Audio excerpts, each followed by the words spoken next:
welcome to Green Hill Gaming, where I share my passion of video games with the whole wide world.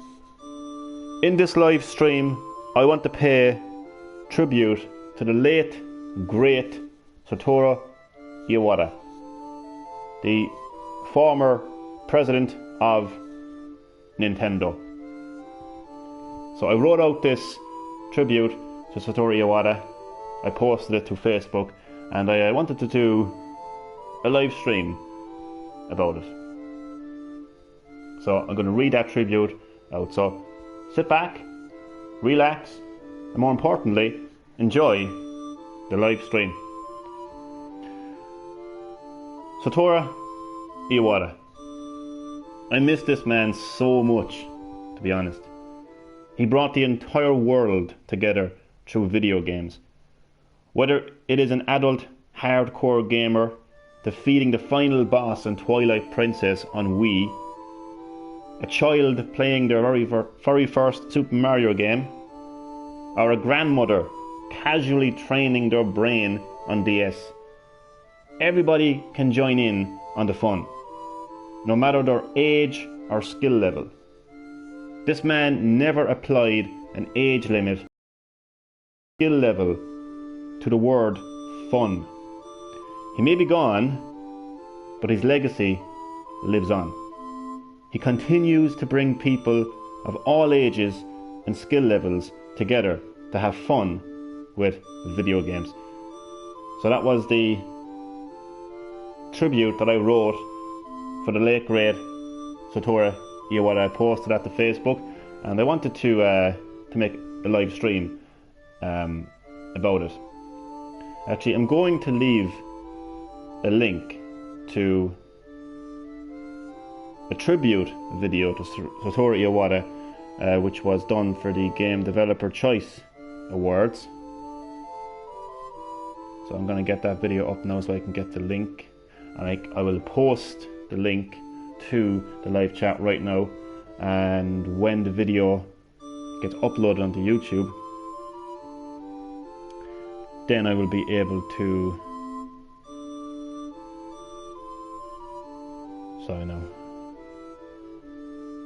then I'll be able to leave it in the comment section.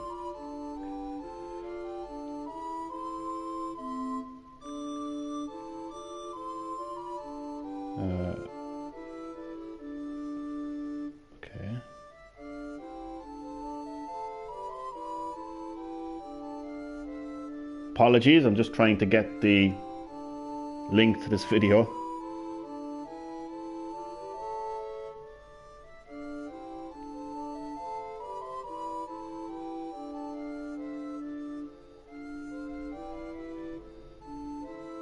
Apologies. I'm trying to get the link of that video. And hello to my viewer who is watching the live stream. A big welcome to you, to Green Hill Gaming, to my live stream where I pay tribute to the late great Satoru Iwata, former president of Nintendo.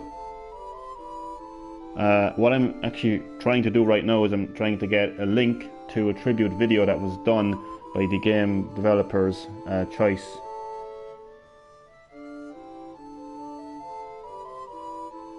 Oh my god.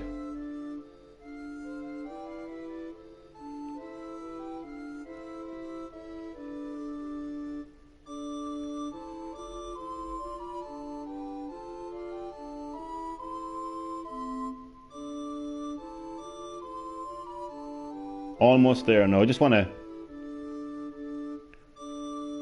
leave a link to that tribute video of Satoru Iwata done by the GDC, the Game Developers Choice Awards. I want to leave that in the live chat so you can watch. It's actually a beautiful tribute, much more beautiful than mine, to be honest with you. Because my tribute was just a text tribute. This, however, is a fantastically put together video tribute.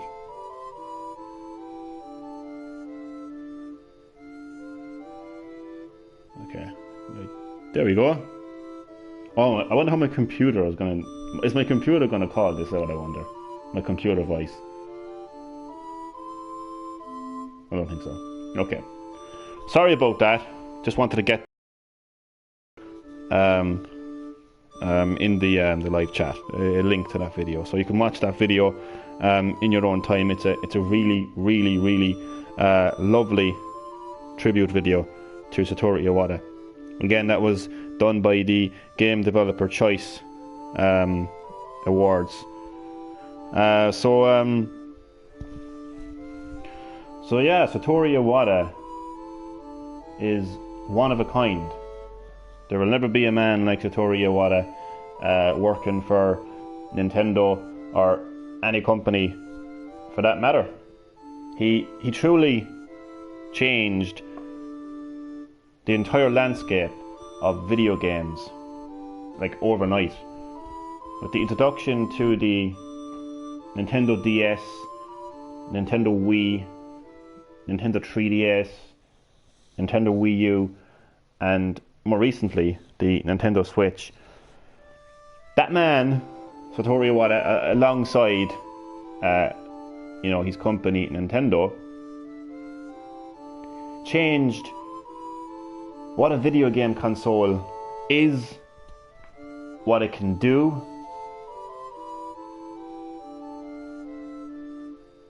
He changed what a gamer is in terms of how skilled they are, what their age group is, what their gender is. He changed how we interacted with video games. And more than anything else, he emphasized the word fun and innovation. With all of the consoles that he led and the video games that he oversaw on those consoles,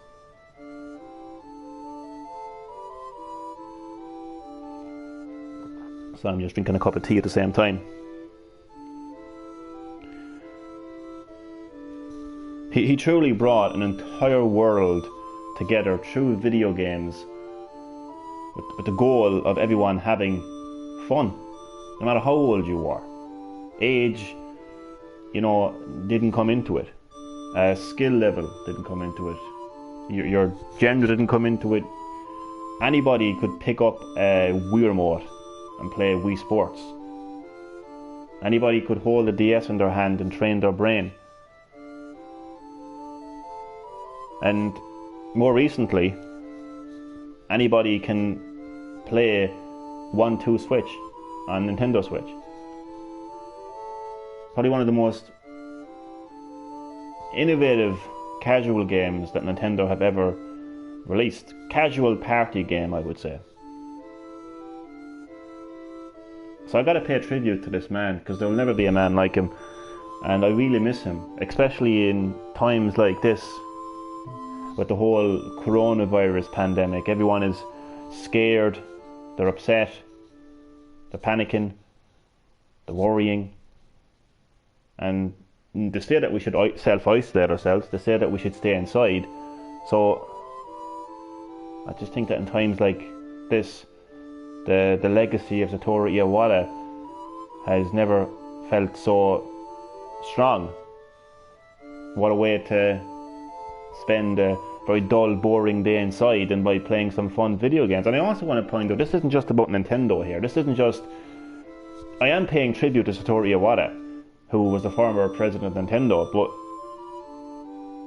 it's not just about... That man had such a tremendous knowledge of the entire video game industry and a respect for the entire video game industry, not just his company, Nintendo. I think his legacy has been felt across the entire spectrum of the video game industry. Whether you're playing on PlayStation, Xbox, PC, mobile, no matter what the platform is, I think his message has really hit home across all the companies.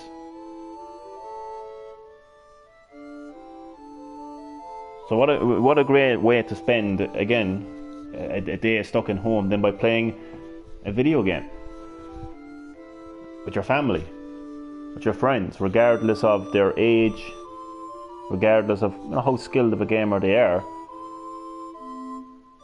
Anybody nowadays can interact with a video game and have fun with it.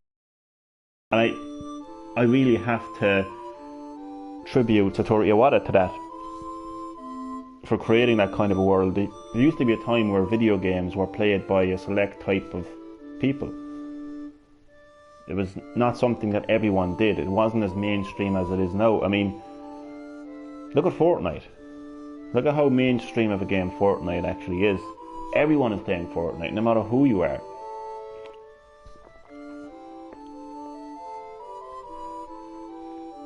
Connor, what's the crack? Welcome to Green-HillGaming. Welcome to my live stream where I'm paying tribute to the late great Satoru Iwata, former Nintendo president.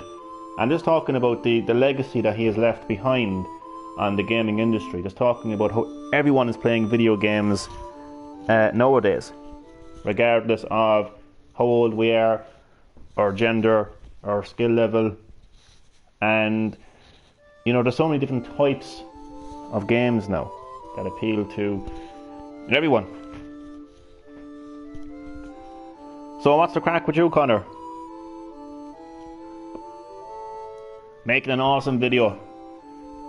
Nice. On Share Factory or YouTube in general?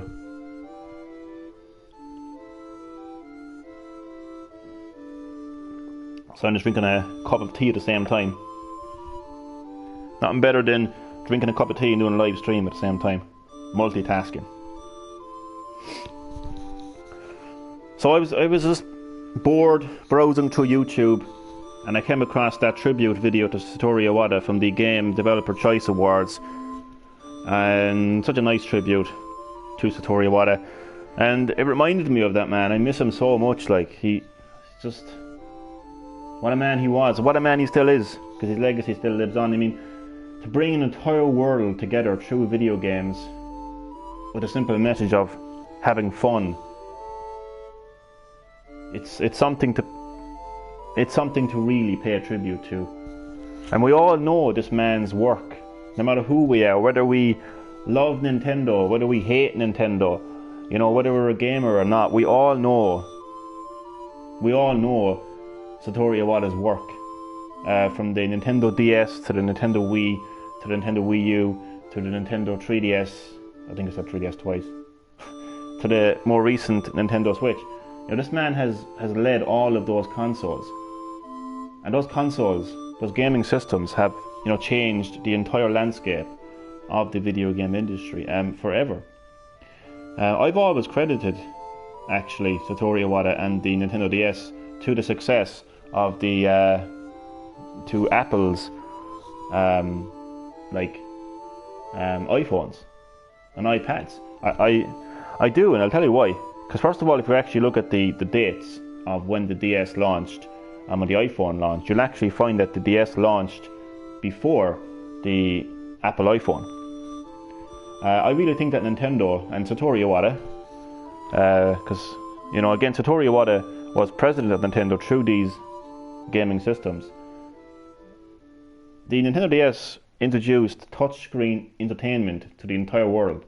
There was people, again, of all ages and skill levels, interacting with the Nintendo DS through touchscreen, playing games like Brain Training and Nintendogs, which are casual games, which is what you see everyone doing now on mobile phones. Everyone has a mobile phone now. They're taking out the phone and they're playing Candy Crush, Angry Birds, whatever the game may be, and it's so easy to interact with these games. And Nintendo and Satoru Iwata were the ones who brought touchscreen entertainment to the masses. So I actually credit Satoru Iwata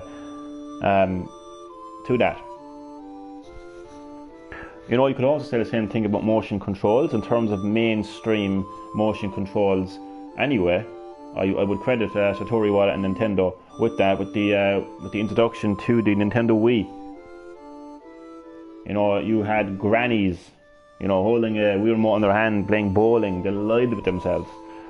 You know, and it's a really, you know, the one thing about Satoru Iwata, it would put a smile on your face to see like, for my case, like to see like my mother, my father playing, you know, a video game. I'm not just playing a video game like awkwardly, you know, like when you give your parent a controller and say like, you want to go off that, and they're like, how do I play this? What does this button do? My God, I'm after falling off. No, like, great thing about the Nintendo Wii was it was just so intuitive. It was just so easy to get to grips with. Anybody could grab that controller and swing it like it was a bowling ball, and before they knew it, like they were playing a bowling game and they were winning and they were having fun. I don't know how many times I got my ass handed to me in Wii bowling by my parents, you know. So yeah, motion control really led that innovation. Motion control really allowed people of all skill levels to come together and to interact with the Nintendo Wii console, with games like Wii Sports, and really created a lot of skillful players. And like, there was motion control also in the PlayStation 3, the DualShock 3 controller, but Sony were going in a completely like different direction to what Nintendo was. So obviously, like, Sony's focus was, you know, creating the best games, the best looking games, you know, the best, like, you know, visuals, best online experience and all of that kind of stuff, and, you know, entertainment in terms of Blu-ray. That was Sony's focus, you know, that's what they did. But they did have motion control there in the controller, so there was a couple of games that utilised the motion control, but obviously, like, Nintendo's focus was obviously the motion control. It's what sold the Wii for many years. And it's still used to this day in many devices. Again, even in devices like mobile phones now as well. But I would actually credit Nintendo for bringing and Satoru Iwata for bringing that technology to the mainstream. But yeah, he brought a smile to everyone's face. And it, honestly, I mean, I know we all like to, you know, interact and play our part in the quote-unquote console wars. We do. You know, we all like to throw on our PlayStation jerseys, our Nintendo jerseys, our Microsoft jerseys, and, you know, we all like to take shots at each other, and this console is better, that console is better. Compared to Nintendo, these two consoles are the greatest things ever. Nintendo didn't even come into it. You know, we could, you know, have our fun here and there and throw shots in the console wars. But I think what it really comes down to is we're all gamers, no matter what games we play. I know from time to time on my live streams I can be critical of certain games, maybe games like Fortnite. But honestly, like, my opinion doesn't matter. My view doesn't matter. If you interact with a video game, you are a gamer. So whatever listen to me, whatever I say about Fortnite, I mean, if you're interacting with a video game, you are a gamer. It doesn't matter what system you're playing it on. It doesn't matter what kind of game you're playing. You're a gamer. But Satoru Iwata, man, you really put a smile on your face playing video games. I don't know how many times I've had a smile on my face interacting with you know, Nintendo products. Satoru Iwata, you know, he led the development of the Nintendo Switch, because his passing was in 2015, 5 years ago. So the Switch launched in 2017, so the Switch was more or less kind of like up and running at that stage in 2015. They were just going into their, I suppose they were going into their like manufacturing kind of process there, and well, not so much manufacturing process, but the concept of the Switch had pretty much been established by then, I would say. So he led, Satoru Iwata led the development of the Nintendo Switch. So more recently, I had a smile on my face more recently playing 1-2. There was a game in it that I actually hadn't played before, and it was Swap Pose, where one player had to do a pose and the other player to copy that pose. I didn't know you could literally do any pose. I thought that you had to look at the screen briefly to see the post and copy it. I didn't have a clue. So it brought a smile to my face, realising that I could actually do something I didn't think I could actually do. And just little things like that. I think anybody that can put a smile on your face is a good person. You know? No one is perfect in life. Nothing is perfect in life. We all have our flaws. We all do things that, you know, we're not exactly proud of. And, you know, we can go down the road of, you know, all I'm saying is, like, you know, if you can put a smile on someone's face, man, that's all that matters. So yeah, I mean, that man put a smile on so many people's faces through his products. I mean, I also want to give credit to everyone else who was involved in the development as well of these consoles and these games. It's not just Satoru Iwata. Obviously, he had you know, people working beside him, working with him, people who gave him advice. You can't just come along and say, okay, I'm going to do this, and, you know, like, obviously you kind of have to get approval here and there as well. Like, and what I really like about Satoru Iwata as well, and I remember this from the tribute that his former colleague, Reggie Fils-Aimé, who's now actually working for GameStop. He's on the board of directors for GameStop now. In his tribute to Satoru Iwata, he described how, you know, every time he would kind of introduce this new technology, for instance, like the name for, like, Nintendo Wii, like the Wii name, like, even people within Nintendo kind of, like, laughed at that name and kind of said, you really think that would take off? And he didn't care. He believed that Nintendo Wii would be a success. He stuck to his guns, and, well, the rest is history when it comes to Nintendo Wii, isn't it? And, you know, like, for instance, technology like the Wii Fit balance board, also, you know, a lot of people would have said, like, how the hell can a weighing scales take off? Who's going to buy this? But he stuck to his guns because he believed that it was fun. He believed that it was innovative, and obviously a lot of other people agreed that it was innovative. And I think that's a message, actually, believing in ourselves and believing that what we do and who we are will be loved by other people is a huge message. I think that anybody, regardless of you being a gamer or not, can actually take on board. Believe in yourself. Believe in who you are. Believe in what you are. And if other people don't like it, that's fine. But all that matters is that you believe in it and let other people choose whether to go along with you or not. And Mr. Middleton, top of the morning to you as well. Even though I cringe when I say that, I cringe.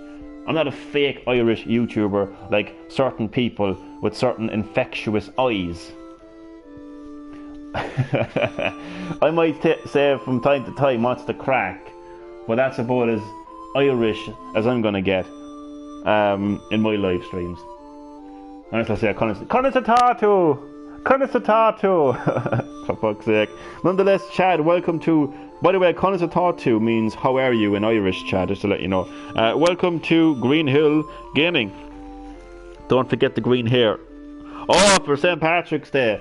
Well, man, unfortunately, like, St. Patrick's Day parade, at least, has been cancelled in Ireland. I don't know if there's any smaller parades taking place around the country, but as far as where I am right now in Cork City, the parade has been cancelled, so... Oh well, what can you do? But Chad, I want to officially welcome you to Green-HillGaming. I want to welcome you to this live stream, this special live stream, kind of emotional live stream, paying my tribute to Satoru Iwata, a great man, you know, an absolute gem of a man, an irreplaceable man, a one-of-a-kind man. And as Reggie Fils-Aimé said at the Game Awards when he paid tribute to Satoru Iwata, you know, a man of a true innovator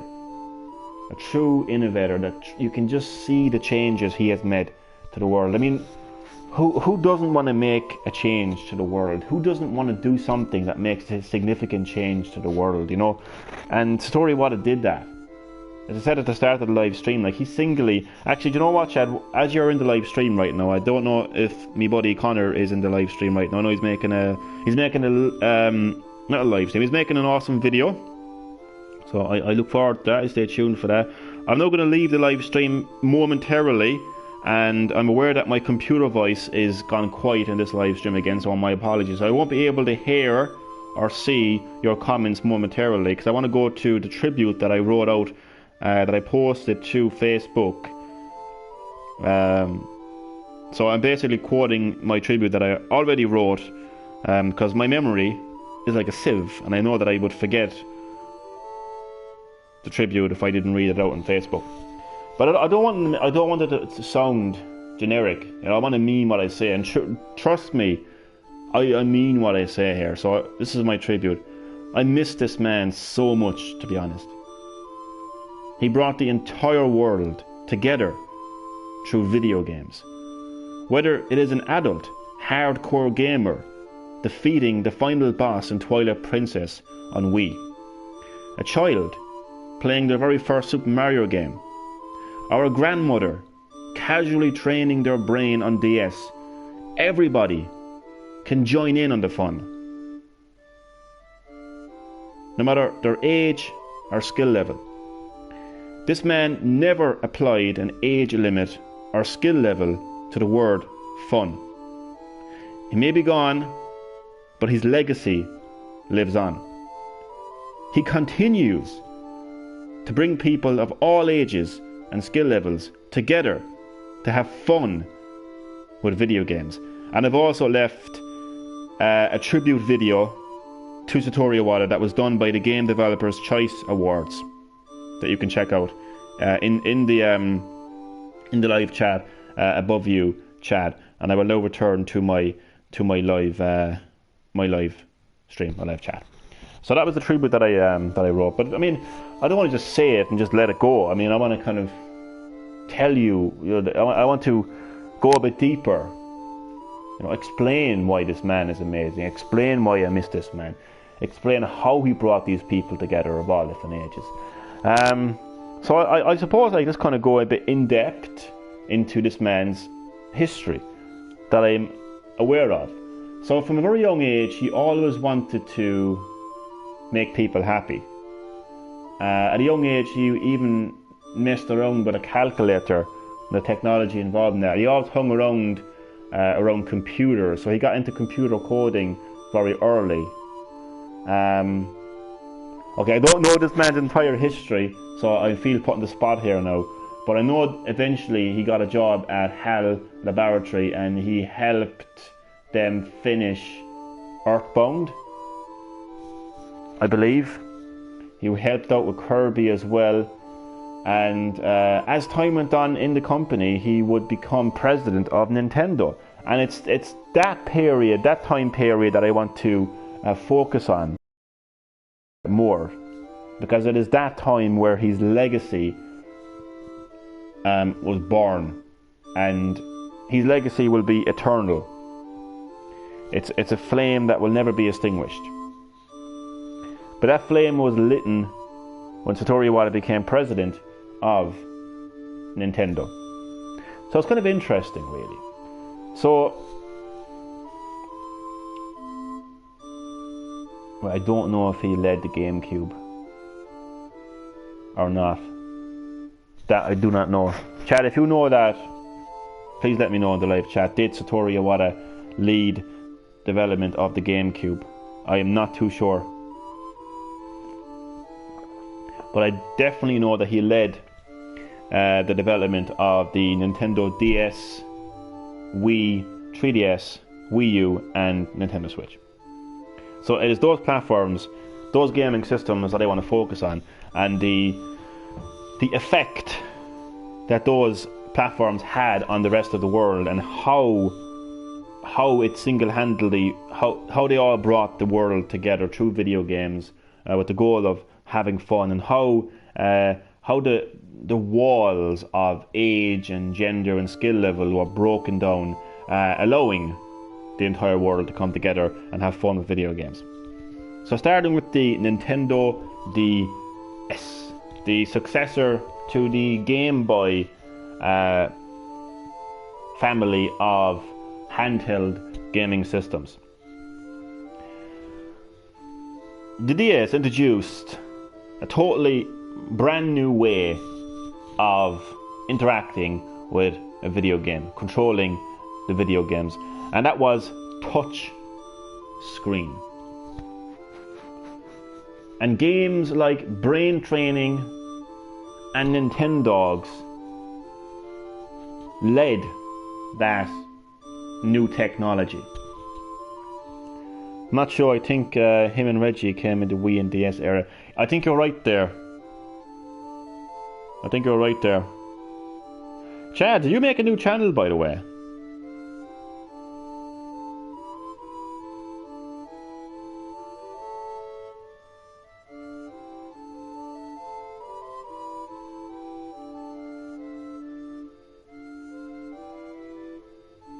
Just noticing.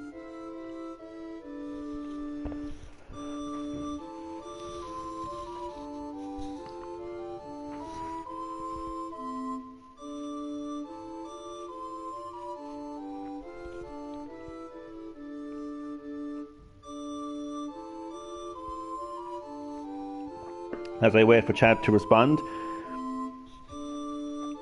You know, up until the DS, gaming systems were played by a particular type of, yes, new account. Oh, cool, man.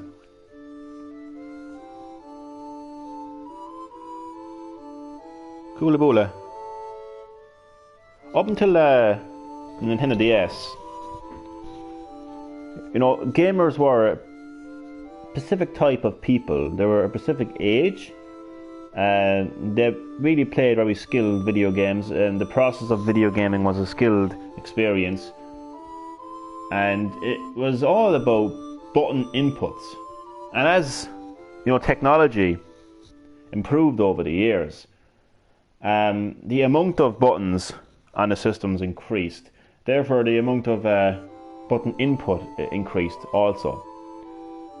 But with Nintendo DS and Satoru Iwata leading it, what he wanted to do as a company is he wanted to appeal to non-gamers, to people who never played a video game in their life, or maybe people who just couldn't really get into video games because of either their age or their skill level or their gender. Maybe the games didn't appeal to them. Maybe Grand Theft Auto, you know, didn't appeal to a 70-year-old granny, you know. Maybe Mortal Kombat, you know, didn't appeal to a dog-loving little girl, you know, or maybe they just didn't have the skill level to play these games, and maybe they just never liked a video game. But all of those people are what Satoru Iwata wanted to appeal to. Too many combos for you. Oh, yeah, that's it, man, that's it. Oh god. So yeah, Satoru Iwata along with Nintendo, they wanted to appeal to the casual audience and to the non-gamers. They wanted to appeal to girls. They wanted to appeal to elderly people. They wanted to appeal to people who just have no, you know, significant video game skill. And Satoru Iwata along with Nintendo achieved that with the touchscreen technology of the Nintendo DS, and as a result we got games like Brain Training, which was all about training your brain. So we go from like here's a game where you explore various dungeons and complete, you know, very difficult puzzles and that requires specific button layouts and defeat this final boss, you know, to exercises that improved your memory and responses. So you were doing like you were fucking doing maths, basically, mathematics. You were doing memory exercises, and you were doing that by simply holding a stylus in your hand and touching the screen. You could not get any more simpler than that, allowing allowing like parents and grandparents and really casual gamers and people who never interacted with video games before to pick up a video game system and actually play a video game, and it was benefiting their brain. It was increasing their brain skill levels. So brain training did that on the Nintendo DS. So you literally had like 80-year-old grandmothers playing brain training on the Nintendo DS. Crazy scenario, but there you go. And speaking of Nintendogs, that's the second game I wanted to focus on. So Nintendogs appealed to your little sister, you know, who would always like kind of turn away from like heads being ripped off in Mortal Kombat, or probably just didn't have the skill level to input those combos or whatever the case might be. I know certain people will say that I'm gender stereotyping here. Are you assuming that because I'm a female, I don't want to play Mortal Kombat? How dare you, Johnny? How dare you? You know what I mean. I am gender fucking stereotyping, okay? Because I just am, okay? I just think like, you know, fucking, yeah, whatever. So anyway, to that little, you know, the little girl, little sister, you know, she was able to play a game like Nintendogs and interact with. By the way, I have Nintendogs. By the way, so I'm not stereotyping. I have Nintendogs, for fuck's sake. I have Nintendogs plus cats. I love that game. I love animals. I love cats. I love dogs. I'm just kind of giving you a broad kind of like, you know, fucking example here of I'm fucking stuck for words now. But you know what I mean. You know what I mean. So, you know, they could pick up this cute and cuddly game and start petting dogs and cats. Well, Nintendogs and cats on the 3DS, that is, but the original was just dogs. So, you know, that young girl had a game for her, and it didn't require a whole lot of skill level to interact with. Also, because all you were doing is grabbing a stylus and you were just touching the touchscreen, so it was so simple. And because of those two games, and because of how those two games were played, you know, Nintendo was able to achieve their goal and was able to appeal and market their products to casual gamers and non-gamers alike. And it really proved to be a massive success to Nintendo. Nintendo DS is one of the highest selling gaming platforms of all time. It sold extremely well. So their goal had been achieved, and they had changed video games single-handedly overnight, and so many different people were playing games of all different ages, of all different skill levels for the first time. And then Apple came along and released the iPhone. 10 years ago, Pokemon Heart Gold and Soul Silver released on the DS. That's a fun fact. 10 years ago. God, I feel old. So that was the DS. That was the stepping stone into a whole new world for video games and for Nintendo, and how they would move forward. And then we go to the Nintendo Wii, and that changed so much in so many ways. You see, I spoke about play games with the DS and how they play, right? That also applied to the Wii. But one thing I also want to talk about is, up until the Wii, Nintendo had always played with power. They always wanted to make the best looking games. They always really wanted to kind of hit that home. We want our games to look the best. Honestly, I mean, nowadays you might be thinking, what? Are you serious? My God. But there was a time. That was Nintendo's slogan for a very long time. Now you're playing with power. That was the NES slogan. The Super Nintendo slogan, the SNES slogan, was now you're playing with superpower. The N64 didn't have cartridges, you see, so that's why a lot of games on PlayStation 1 looked better and were bigger in size, and there was more detail. It's because, unfortunately, Nintendo didn't incorporate CD-ROM technology, so they were limited to cartridges. And there's a, you know, that hurt Nintendo so many ways, but if you actually look at the level of detail, okay, on Mario in Super Mario 64, if you actually zoom into Mario's face in Super Mario 64, you'll actually see a pretty clear enough 3D render of Mario's face and body and the game world around him. Whereas if you look at a game like Spyro or Crash Bandicoot, okay, and you zoom in, you'll actually see those games are far more pixelated than Super Mario. I'm not bashing here, I'm just pointing out facts. But that was done because the Nintendo 64 actually had amazing like graphics. The GameCube, believe it or not, was actually the most powerful console of that generation. Believe it or not. Game Boy Advance slogan was, "Who are you?" What? Really? That's a weird fucking slogan. I didn't even know that. That's a weird slogan. Who are you? What the fuck? Who are you? Me. Anyway, so fuck it, I lost my trail of concentration now.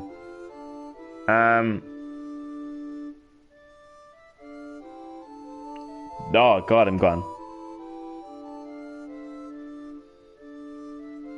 We would like to play as a slogan. Oh yeah, so GameCube was the most powerful console of that generation. So Nintendo was always about power. But then they realised, like this is Nintendo here now, they realised, and Satoru Iwata realised, that they had reached a stage where that specs alone wasn't going to be profitable for Nintendo. For Nintendo here now. That specs for Nintendo wasn't profitable because the N64 didn't sell anywhere near as well as the PlayStation 1. The GameCube was an absolute flop compared to the PS2 and Xbox. So they knew that they couldn't compete with specs anymore. They knew they had to do something different. And, you know, that difference started with the DS, and it would be, you know, heavily emphasized with the Nintendo Wii in every sense of the word. Graphically and spec-wise, the Nintendo Wii is basically a GameCube with Wiimotes attached to it, as people have joked about in the past. But it may be funny, but it's true. While the PlayStation 3 pushed the boundaries of technology and specs, and so did the Xbox 360, Nintendo just decided to stick with the same kind of specs of the GameCube and focus on a whole new way of playing the game through motion controls. And that allowed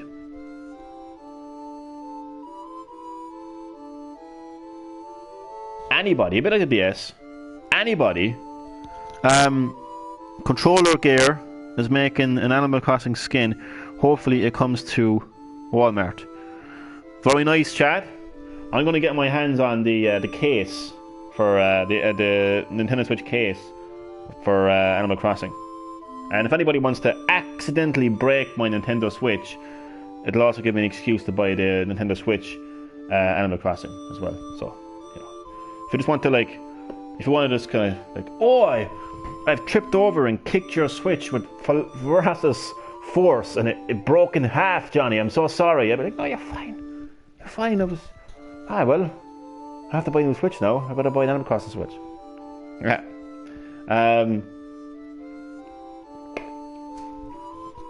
So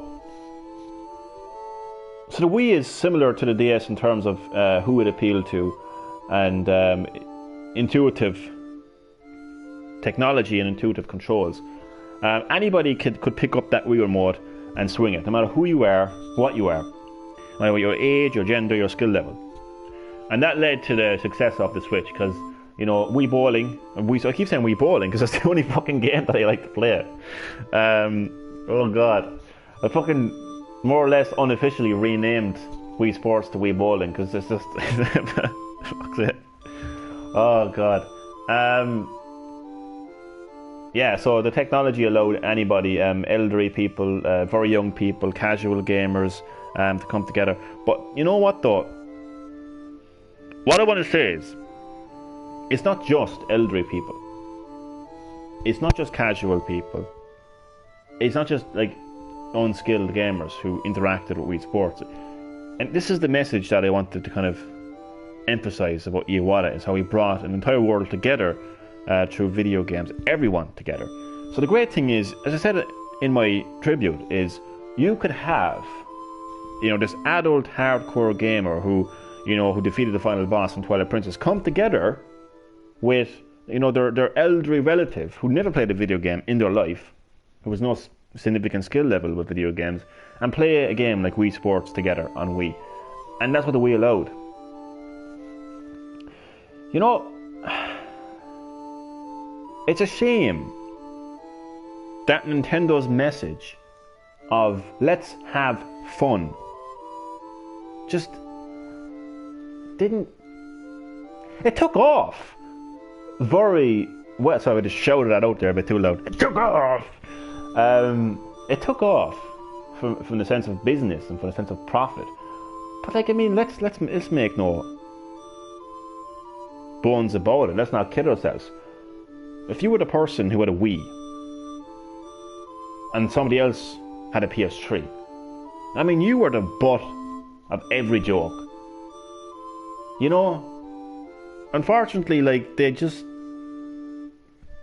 overlooked the message of let's have fun. You know, unfortunately, like, specs just overshadowed fun. I mean, there's so many games on the Wii that are fun. Wii Sports is a really fun game. Brain Academy is a really fun game. Wii Fit is a fun way to have to get fit, and tons of other games on Wii U that took advantage of the motion controls. They're really fun games. They're really innovative. It's just unfortunate that message just didn't. It wasn't popular. You see, you know. It's kind of unfortunate that fun isn't popular, you know. But we can't change that, you know. See, at that time for me, I only had one console. I only had a Wii. So I didn't have a Wii and a PS3 at the time. It was my only console. So I felt very I felt like the underdog, you know, like the themselves. Like I felt like everyone around me like was just making fun of me for having the Wii. You know, oh, look at him, he's got the Wii. Oh, how do you play this game, Johnny? Do you attach your remote to your legs? Do you have one in your arm as well? Yeah. If you want to move, you have to physically move your leg. Oh man, I don't even. Funny thing is, I'm actually joking, but there was a few people who were genuinely serious who actually asked me that. Like, that's the weird thing about it. I mean, I'm not mocking anyone who said to me, like, by the way, like, you know, I'm just saying it was kind of at times I was like, really? You think that's the Wii? Really? You know, you're just desperately trying to explain to these people what the console actually is and what it can do and how fun it actually is. But yeah, it's unfortunate that fun just got overshadowed by specs. And that's the situation with the Wii, you know. I mean, it sold extremely well. The message took off very well. Casual gamers were playing it, and people of all ages and whatnot. But there's a lot of people that just didn't pick up on that fun. So that console, the Wii, it really did single-handedly change the entire landscape of the video game industry forever. Right now, we have people like I just want to explain it a bit better. Like, you know, up until the Wii, people were playing video games in a very specific way. So that they would hold this controller that's shaped in a specific way. Usually, a lot of the time, it'll be wired to the console, and it would have physical buttons that you'd need to press. You know, so if you're playing a racing game, for instance, you would hold this physical controller in a specific designed in a specific way. You would press a button to accelerate, you would press a button to brake, and you press a button to steer. And that's how we played video games for years and years and years. You know, from a controller point of view, from a control point of view. When the Wii came along, Jesus Christ, everything had changed. Because all of a sudden, why are you handing me the Wii remote? Or the TV remote? You know, because that's literally what the Wii remote was. It looked like a TV remote. This is speculation, but Nintendo UK updated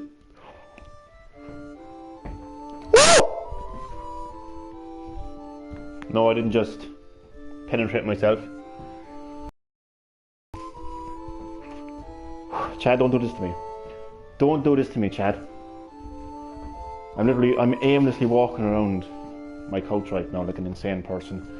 People, if you know me at all, you know how much of a gamer I am. So don't judge me, please. I'm literally walking around my couch. I'm just like... Iwata, I'm sorry, boy, but you're going to wait. Your trigger's going to have to go on hold there for a while, boy. I'm sorry, you won't mind. I'm smiling. Are you happy enough with that, Iwata? You made me smile. Okay, you've achieved something. Okay, I'm going to sit down now. I know it's rumour. I know it's speculation. But holy sweet mother of fuck. Chad, I've actually never played that game before. I've always wanted to play that game. Oh my god. Okay, let me look at that comment again. So, Nintendo UK updated the page. Oh my god. Chad, bear with me a second. I need to look that up. Deep breaths, Johnny. So are you saying the Nintendo UK website? Chad, you know what, this is not true.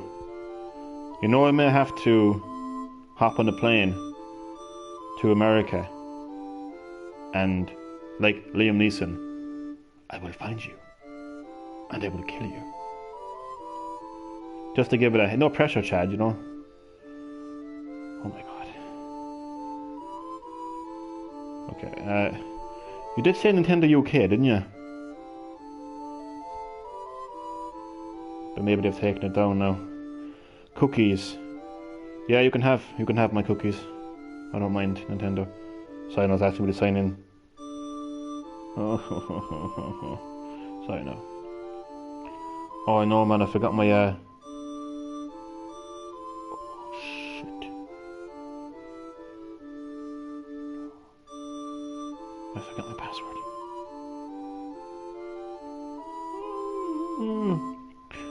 2 seconds, I'll look at the live chat in just a moment.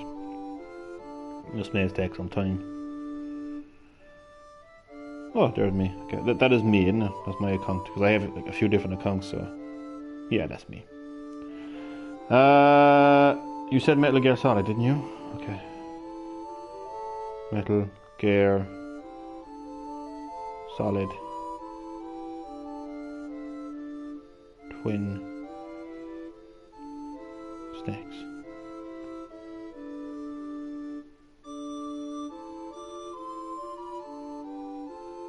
Oh, mother of fuck! Oh no, what? Well,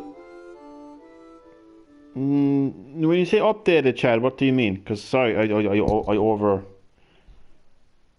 Okay, basically, what I'm looking back at there now, Chad, is just telling me that the game was on GameCube.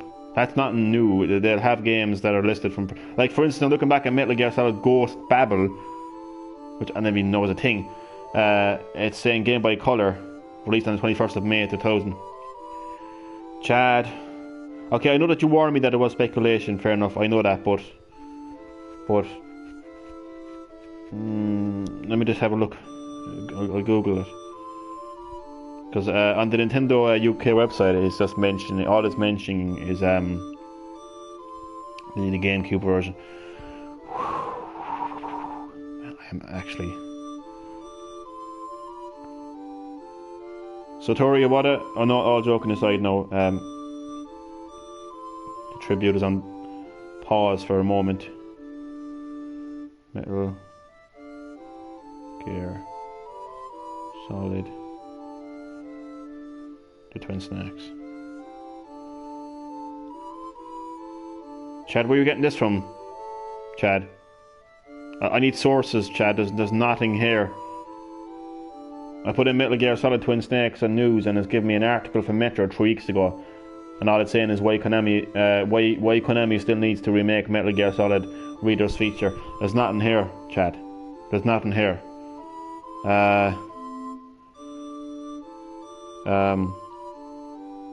There's nothing here, Chad. There's a video from 2015 Metal Gear Solid Twin Snakes. Nintendo.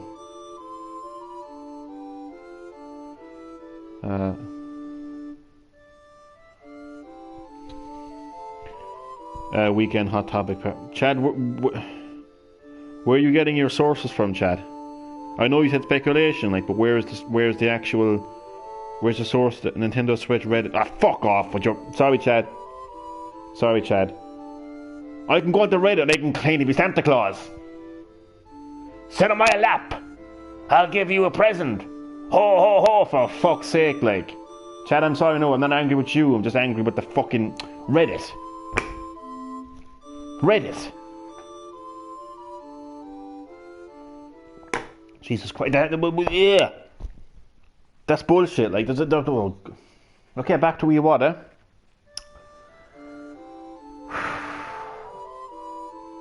So yeah, the Nintendo Wii allowed a completely different way to interact with your games. You were holding a completely different type of controller that looked more like a TV remote than an actual video game controller.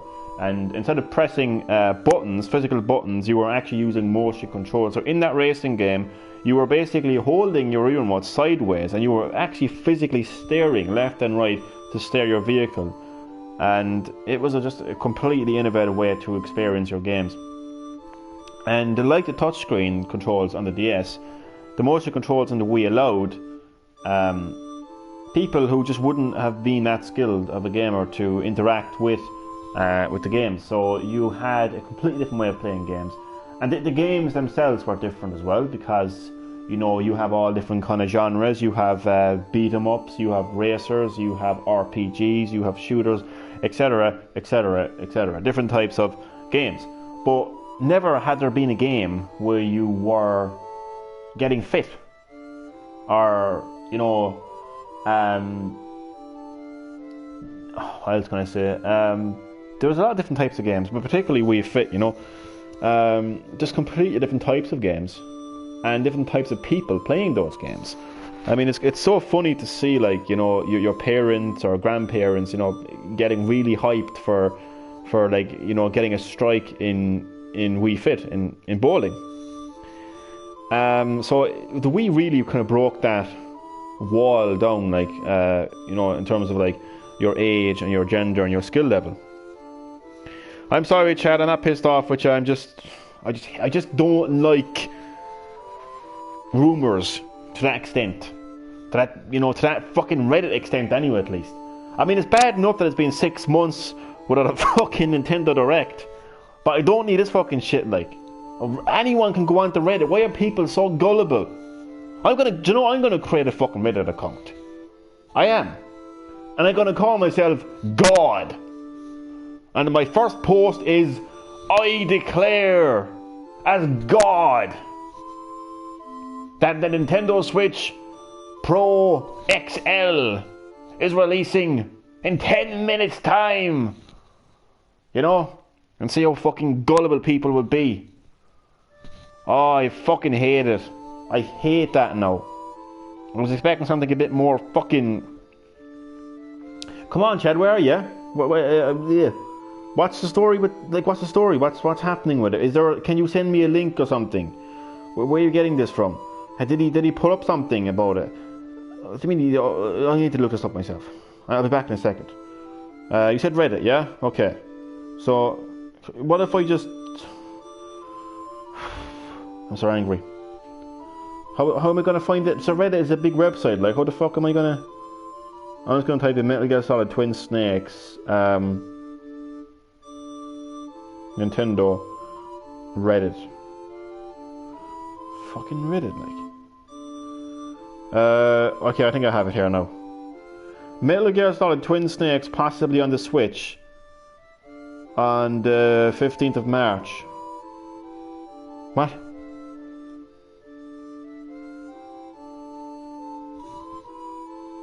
Chad, I would kill you.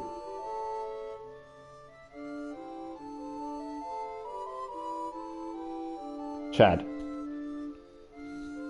you want to die? Seriously, Chad. Have you ever felt the cold breeze of death breathe on your soul. Because this fucking article was written in 2017. I was just going to say, fuck me, time flies. Because it's March fucking 14th. And I was looking at the fucking year. And I was like, oh, that explains it. It was 2017. Oh, my heart can't take this shit. Chad, seriously, this thing was written in March 15th of 2017. God almighty. Oh, there's a chance, but didn't say, okay. I can't imagine Konami. That's what came up here anyway. Not sure the legacy, but any chance of Metal Gear Solid Twin Snakes and...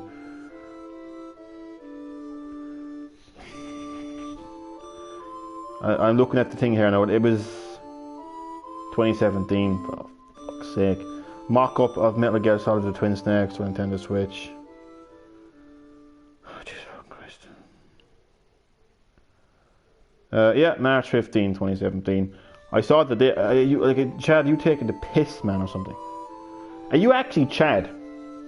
Are you actually Chad Middleton? Are you just taking the piss? Are you Anthony Keenan? Are you Rumble Jungle? Because I'm telling you, if you're Rumble Jungle, man, you've got one sad life. Okay, I'm back to the live stream now, so let's see. You read an older post. Go to Nintendo Switch and put new posts. I think it's possible why you wouldn't Nintendo update their page 7 days ago. It's you're looking at it wrong, Chad. What do you mean I read an older post? Go to Nintendo. Okay, I'll go to Nintendo Switch then. I'll do it. I'm sorry, no, Chad. This just shit pisses me off. This shit. It's not your fault. It's Reddit's fault. Okay, I want to make that clear. You're not to blame here. Reddit is to blame here, and the fucking bullshit that gets posted. I'm gonna get a heart attack. Fuck's sake! At this rate, I'll be joining fucking Satoru Iwata. Sorry, that was a bad joke. Apologies. Fucking Reddit. Okay, I'm going to Reddit. I'm going to the well of wisdom, where the mysteries of life are revealed. No, I don't want Reddit to send me notifications. Fuck off. Now, where's Nintendo? How do I search this bullshit? Nintendo Switch, you said. Okay.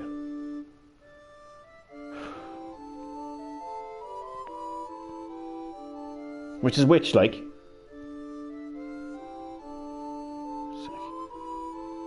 Nintendo Switch, okay. Here's my take on the Doom Eternal Nintendo Switch Edition. Mock-up, of course. It was a fucking mock-up, isn't it? Please do not buy the Animal Crossing Switch from Scalpelers, Ring Fit Adventures, Xenoblade Chronicles. What did you say 7 days ago? So how am I going to find 7 fucking days ago? Can I search? Can I put in... is there a way that I can... I'm pissed. I'm not pissed with you, Chad. As I said, I'm just pissed with... And if it was... Look, this is bullshit. If it... Oh, wait a second. Looks like Nintendo recently... That was 18 hours ago. Okay. And it's described as... Okay, fair enough. It is described as speculation. But there's nothing there. He's reporting nothing. There's nothing there. It just brings you to Nintendo UK. He's an idiot. This guy's a retard. This guy's a fucking... Not you, Chad. No, sorry. Not you. The guy who posted the Reddit post. He's a fucking retard. He's a class A retard. He did the game is just available as the same as any other game. Okay, let's see. Let's... what other game could I put in there? Oh, I don't know. Let me see. You know, I'm fucking blank now. Fucking I got blank now. Okay. Super Mario It's not been updated, by the way. It's not before I fucking searched that. It's not been updated. He simply leaves a link to Metal Gear Solid: The Twin Snakes on GameCube, released on the 26th of March 2004. The system is listed as Nintendo GameCube, not Switch. And then it basically goes on to give you a description of the game, the system it released on, the GameCube, its release date the 26th of March 2004, age rating 16, and the languages. There's no available to purchase or pre-order or coming to Switch, nothing. It's a fucking description of a game that released in 2004, right? So if I type in Super Mario, these fucking retards annoy me. Super Mario Sunshine speculation. I got a new tag for you. Retard elation. To inform people that the person who posted this post is a retard. No. There's a game page. Chad, breaking news. Post this to fucking Reddit. Super Mario Sunshine's page has been updated. Oh my. Does this mean the game is coming to Nintendo Switch? Oh, it's complete bullshit. I'm sorry, no, but I'm really fucking pissed off now. Not because of you, Chad, but because of the fucking retard who posted it. You don't need to post it, man. I can't post the post. I saw the post. It's a fucking idiot who basically came across the fucking page on Nintendo UK and thought because this game page is up here, it must mean it's coming to Switch. It's bullshit. There's plenty of other games you can come across on the fucking thing. Oh my god, man. Why are people so retarded? Why?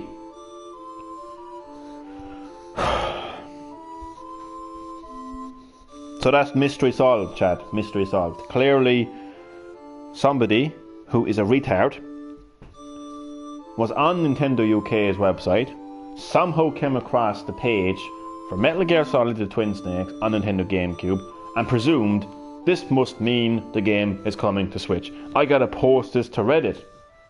But it means jack shit. It just means that the game is archived on its website because the game released in 2004 on the GameCube. It's Nintendo's website, so therefore they have some information of their past games. It's the same with any other game. It's not news, and it means nothing. I'm gonna get a fucking heart attack. I need to calm down for a second here. This shit fucking gets to me, man, more than anything else, more than the fucking world being fucked up, to be honest with you, man. Ah.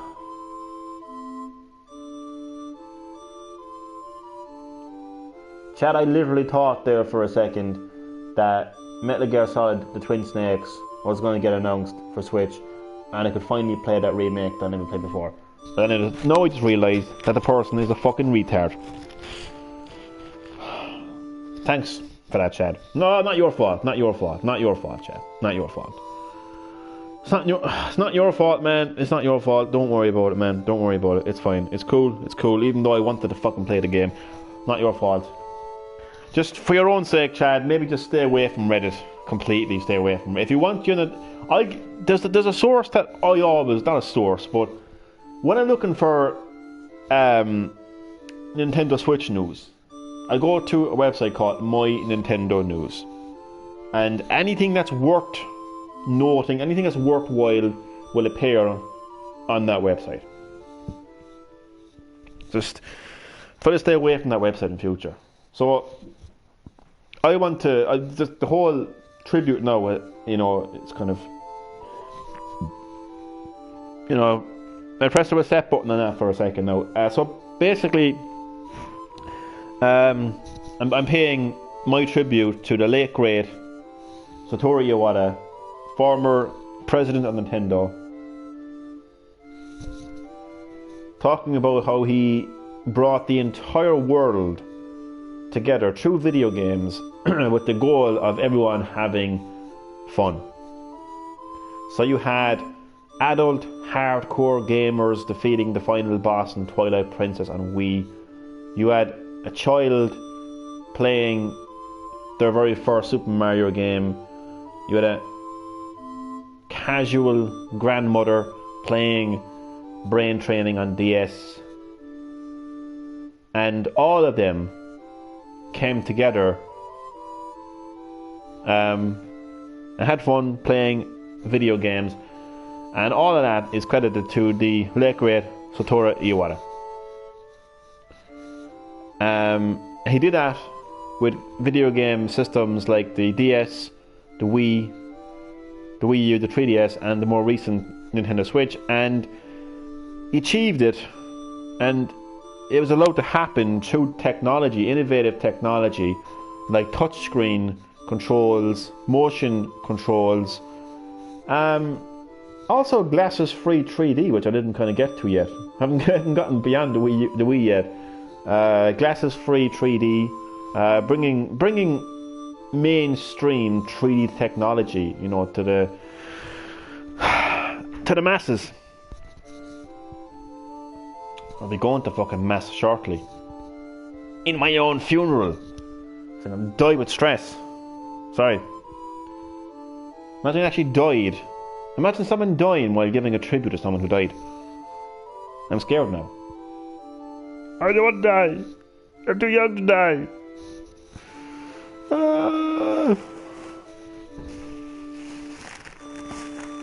Well, if I'm gonna die, I'm gonna go out with a fruit salad, black and jack bang.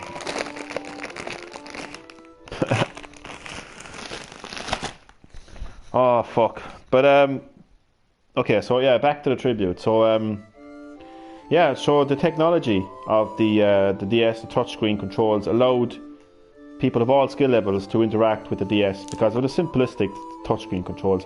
Same with the Wii, with the motion controls of the Wii remote. So then with the oh fuck it, I can't do it anymore. I'm pissed off because Twin Snakes is now coming to the Switch. No, he was a great man. He put so many smiles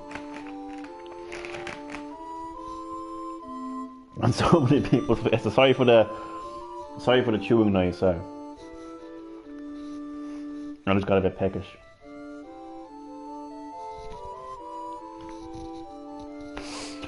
Oh,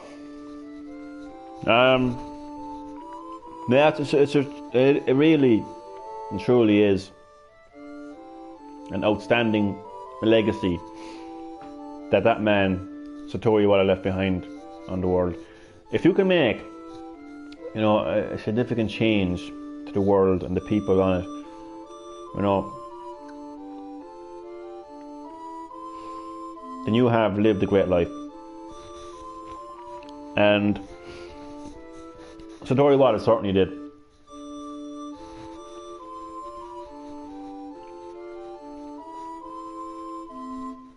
We all know the Wii, we all know Wii Sports, we all know the DS, the 3DS. Whether we're huge gamers, whether we're huge Nintendo fans or not, we all know of these products, and we all know the effect that these products have had. We've all, you know, we've all like, surely all of us have played Wii Sports at some stage of our life and had our entire family interact with it. Maybe seen, you know, somebody in their home playing a DS, you know. Maybe you've asked. Imagine this. Imagine asking imagine coming home from school, right? They're coming home from school, right? Oh god, this is funny. I can't even say it because it's funny. Like, you come home from school and you're like, Mom, Dad, will you help me with my homework? 2 minutes there, I'm just playing brain training. Oh, you know, God almighty. Child's looking at the parent like, would you turn that off and help me with my homework? Turn that off and help me with my homework. It should be the other way around, shouldn't it? You know, before these consoles came out, like it would be the child playing like their GameCube or the PlayStation or whatever, and the parent was like, turn it off and do your homework. Whereas it would be a situation now, like the fucking child telling the parent to turn off their DS and help me with my homework. But yeah, everyone was playing DS and Wii. 3DS and Wii U weren't as successful as the DS and the Wii. Obviously the Wii U was a terrible flop because of terrible marketing, terrible communication to what this platform actually is and what makes it different to the Wii U. Still had amazing innovative technology though, allowing people to play their video games off the TV for the very first time because of the screen that was included with the Wii U gamepad. Yeah, but this man has really left his legacy on the gaming industry. And I want to end the live stream by talking about the kind of person that he was.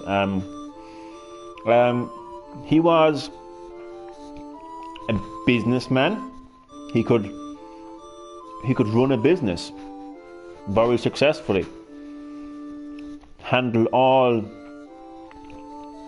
the responsibilities of being a businessman in every way, not just wearing the suit, but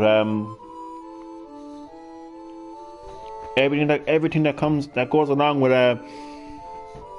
being like the president of a company. He really made Nintendo a very profitable business. But also he was actually a game developer. So he wasn't just somebody who capitalized on the success of game developers and just threw on a suit and said, I'm the president of this company and I'm so great, and probably never developed a game in their life. This guy helped the development of Earthbound and allowed it to get released. He's helped in the development of Kirby also. So this guy he was an experienced game developer and coder and programmer as well. So not only was he leading a video game company, but he was also a video game developer.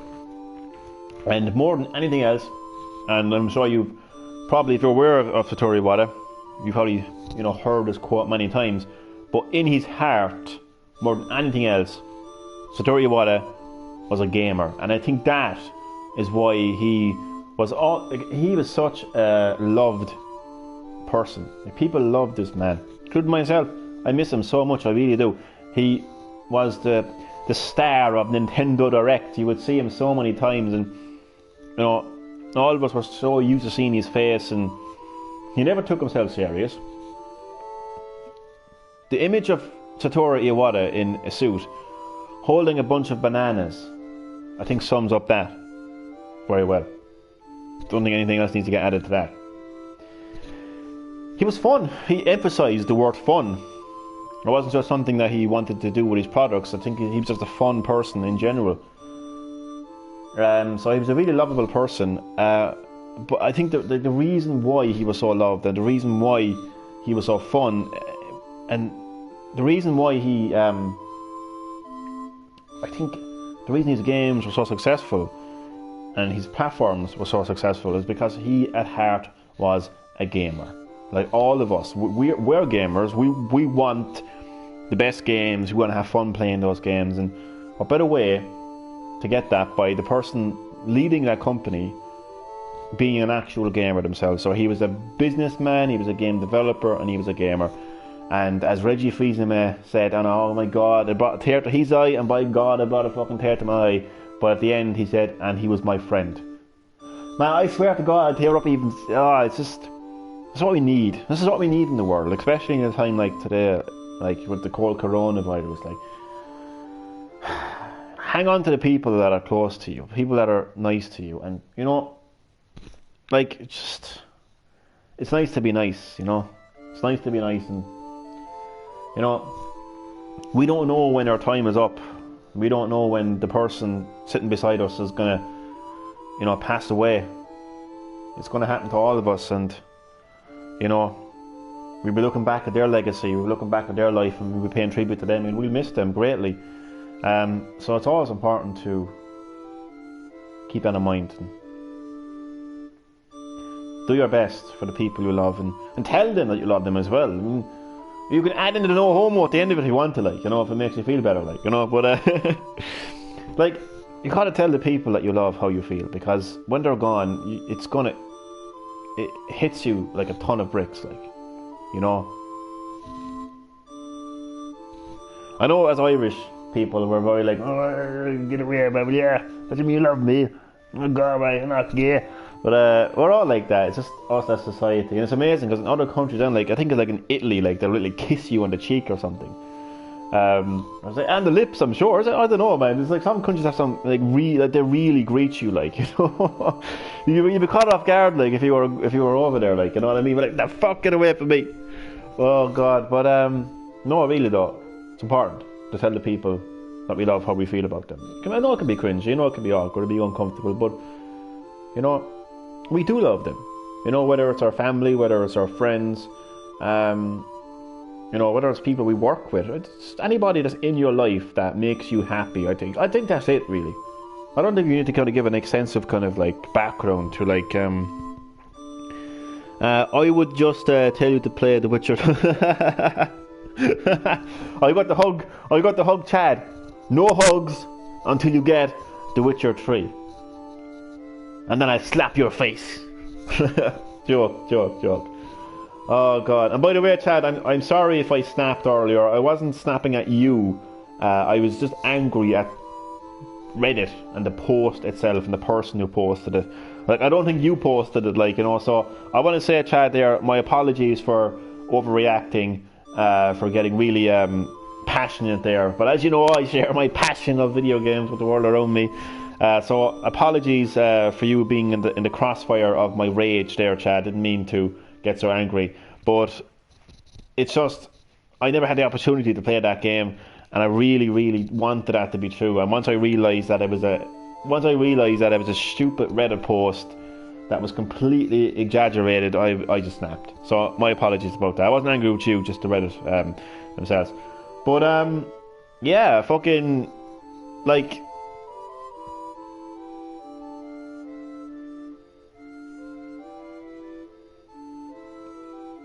So I just went blank.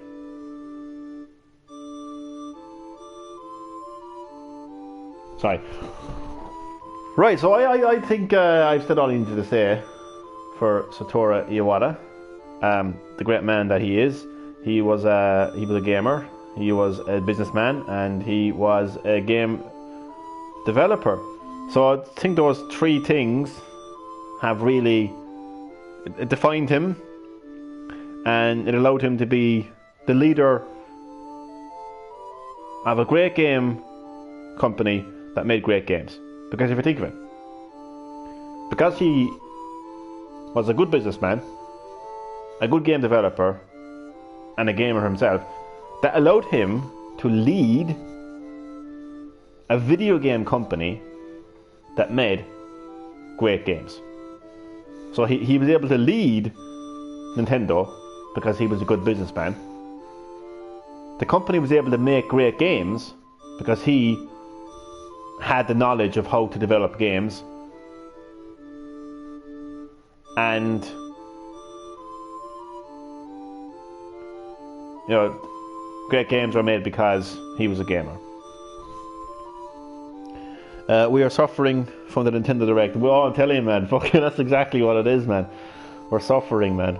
We're fucking suffering. Oh God. Oh Jesus.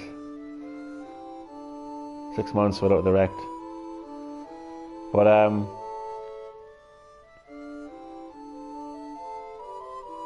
sorry, I'm just gone blank. I'm just like.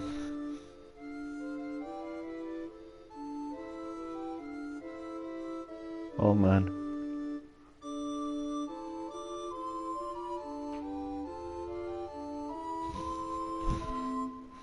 I just want to check something.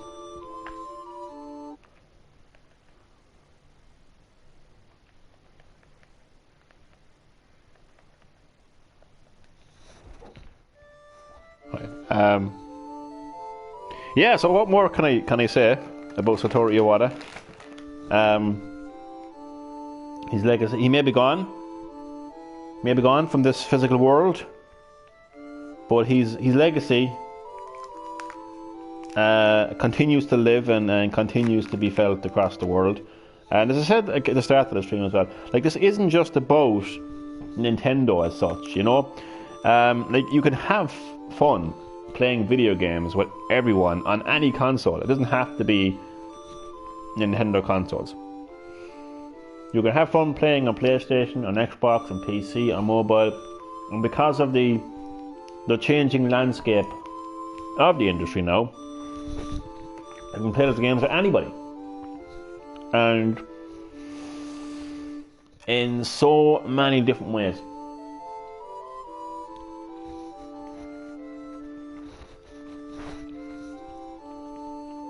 Oh, exactly. Rest in peace, Satoru Iwata. A great man, and I came across the tribute video, which I left in the live chat. I'll leave a link again, because I know so that's a link to the video tribute that I came across on YouTube, made by the Game Developer Choice Awards. And it brought a tear to my eye. Very emotional stuff, and then I thought of Satoru Iwata, and I realised how much I miss him. He will always be the face of Nintendo Direct, no matter. Don't mean any offence to any of the other Nintendo employees, but he's always going to be the face of Nintendo Direct.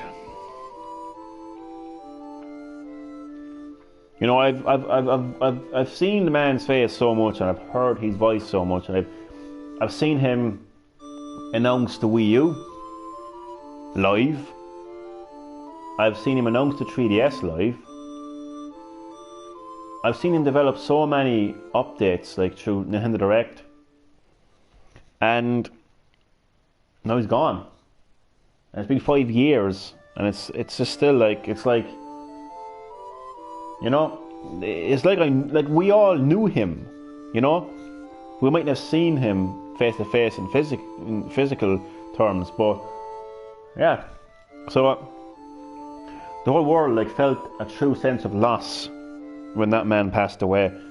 But his legacy, as I said, it lives on. It lives on. He didn't just change things for Nintendo. You know, he changed things for the gaming industry, and we can all see that. I mean, I know there's a lot of, like, again, as I was saying in, you know, the earlier stage of the live stream, that, you know, some people like the console wars. They like to compete. They like to say PlayStation is better, Xbox is better, Nintendo's better. You know, they all like to pick their sides, you know, in the gaming industry. But we can all feel the legacy of Satoru Iwata, whether we know it or not. Whether we know it or not. You know? I'm sure you can think of a game on PlayStation or Xbox that's, you know, that's casual, that anybody can pick up and play. You know, that it, you know, I'm sure of that. I'm positive of that, you know.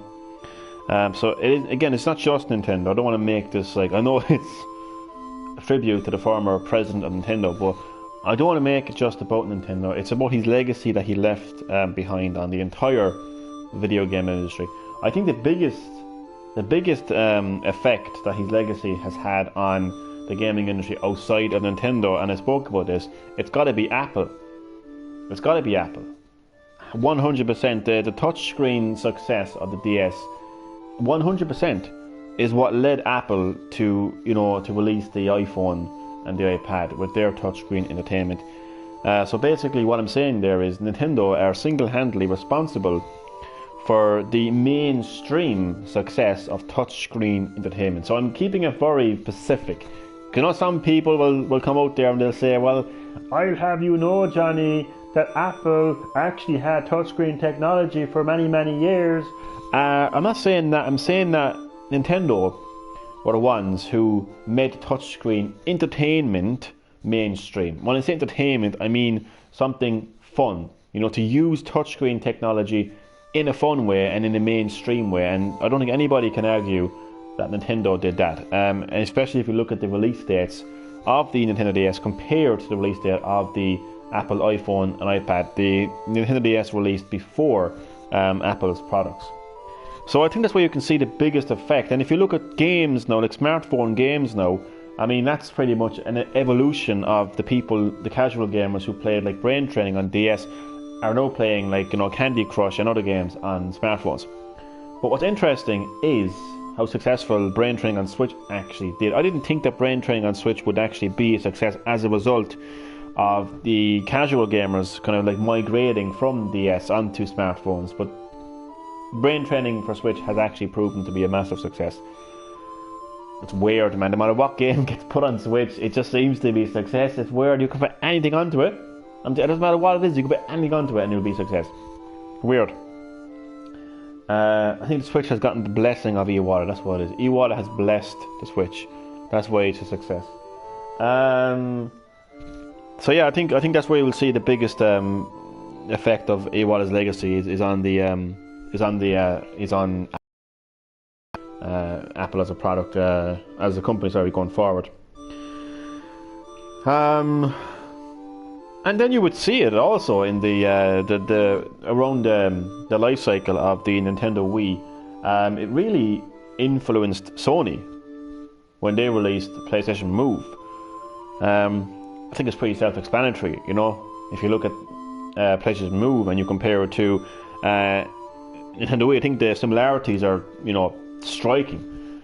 Same with the Kinect technology of Microsoft. So, you know, even at that time, Satoru Iwata's legacy was affecting and impacting Sony and Microsoft with those two products.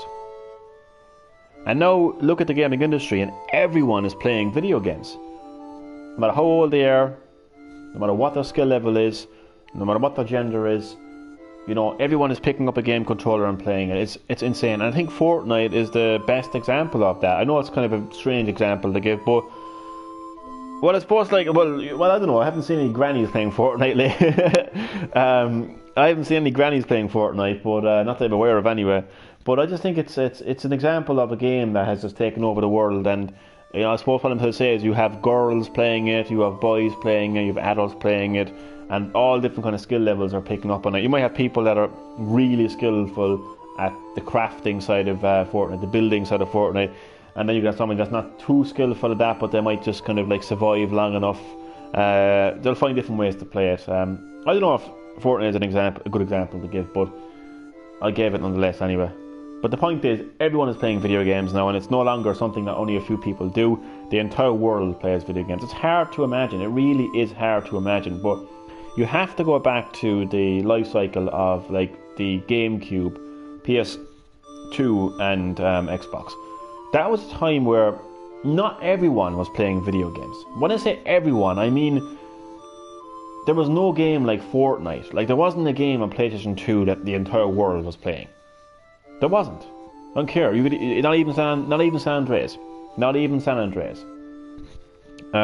Same goes for the Xbox. Same goes for the GameCube. There wasn't a mainstream game that took over the world on those consoles, because those consoles were only played by a specific kind of person. You know, you had to be a specific person to play video games. Other people decided to go out and socialise. You know, kick a ball around in a field. You know, whereas like the gamers just went home and played video games. And that's how the world was back then.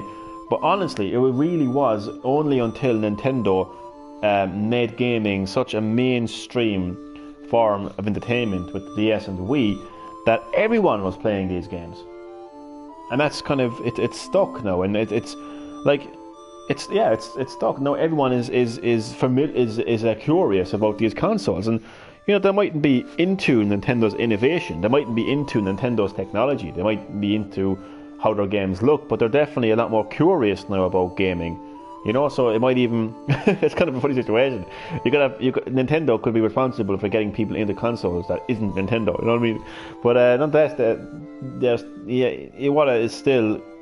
I would credit him for basically bringing the entire world together through video games to have fun. And what a great thing, you know, to have fun, not to rob people of their money through microtransactions, you know, or any other devious reasons. But it's purely and simply to have fun, you know. And it's a great way to live your life, you know. If you can make someone smile, you know, and if you have fun, you know, you're doing the right thing. You're doing the right thing. So, you know, I suppose what I'll do is, Chad, what is your... What's the word I want to use here? I want to ask a question, but I don't know how to ask it. His ghost needs to come back to fix Icon Drift. Jesus Christ. That's pretty deep. That's pretty deep. His ghost needs to come back and fix Icon Drift. Oh my god. Fuck. So, I'm going to ask an interactive question about Satoru Iwata before I end the live stream.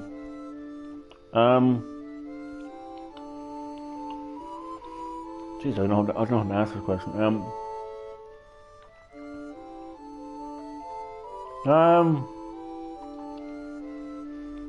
What would you credit as Satoru Iwata's biggest contribution to the video game world?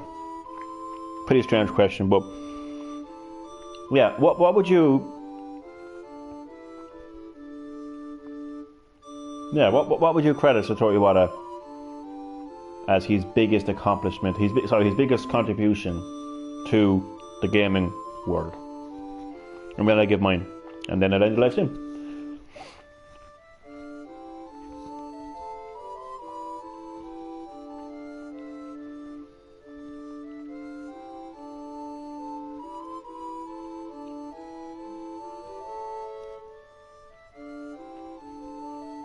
And he has a lot of them, so it's a hard question. And I probably went over all of them in this tribute.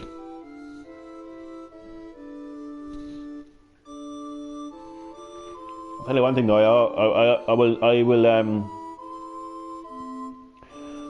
I know where I was when I heard about his passing. So it's kind of like shocked. Well, obviously I was shocked, you know what I mean? But yeah, it was shocking news, right? When you know someone that much, that's famous, that's like, you know, in the spotlight, whatever, you know, it's like, I think that was the most shocked I ever was about a celebrity dying. That and Eddie Guerrero, the wrestler Eddie Guerrero. I will never forget Eddie Guerrero passing, actually, as I wait for chat to answer. Eddie Guerrero, man, I remember I was in school, I was in secondary school at the time, and you know, there was this guy, he was always joking. He was always a joker. Everything he said was a joke. You know, it was just pure jokester, like. Sound out, like. Sound glad he was. I'm not going to mention his name, but he was a sound glad, really, like, funny person. As I said, everything was a joke to him. So, I don't know, the next minute all I hear is, I think we just talked about wrestling or something. That I didn't see Raw or SmackDown or something. And he turned around and said, no, it's cancelled. Because Eddie Guerrero died. And it's just the way he said it. I was like, oh, he's not dead, is he? And he's like, no, he's dead, like.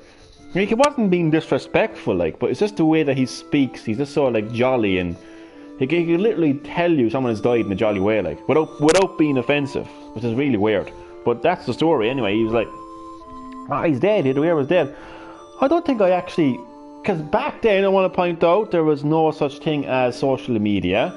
There was no such thing as having your internet on your phone. There was nothing like that.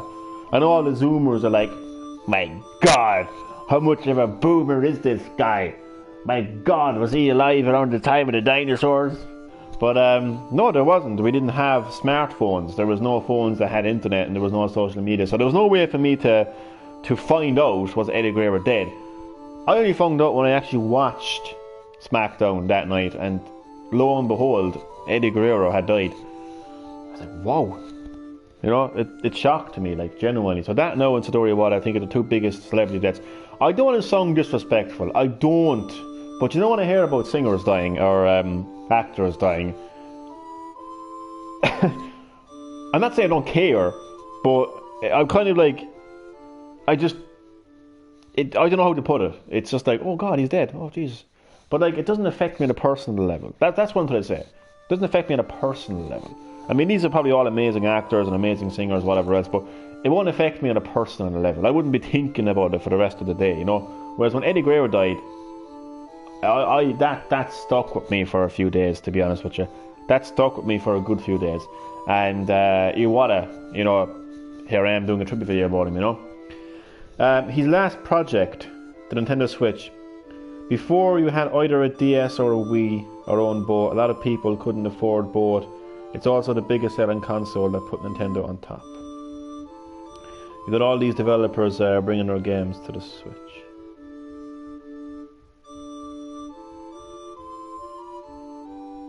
Yeah, I agree with you. Just give me 2 seconds there. Sorry, no. I know I asked you a question and I'm putting you on the fucking spot here now, but I just want to...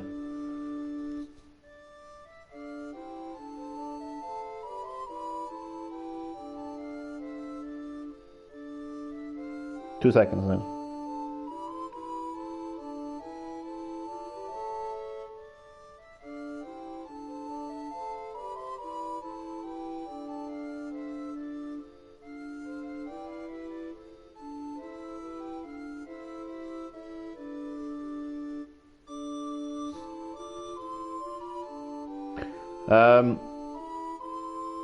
The Switch, you know what? It's yeah. So 3DS failed at the beginning, and the Wii U didn't do so good.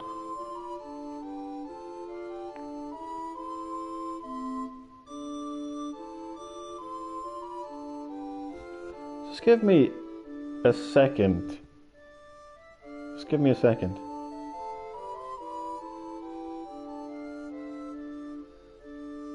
Yeah, sorry, no. I wanna do something. Sorry, no, Chad. I just need to. I need to check something. Okay.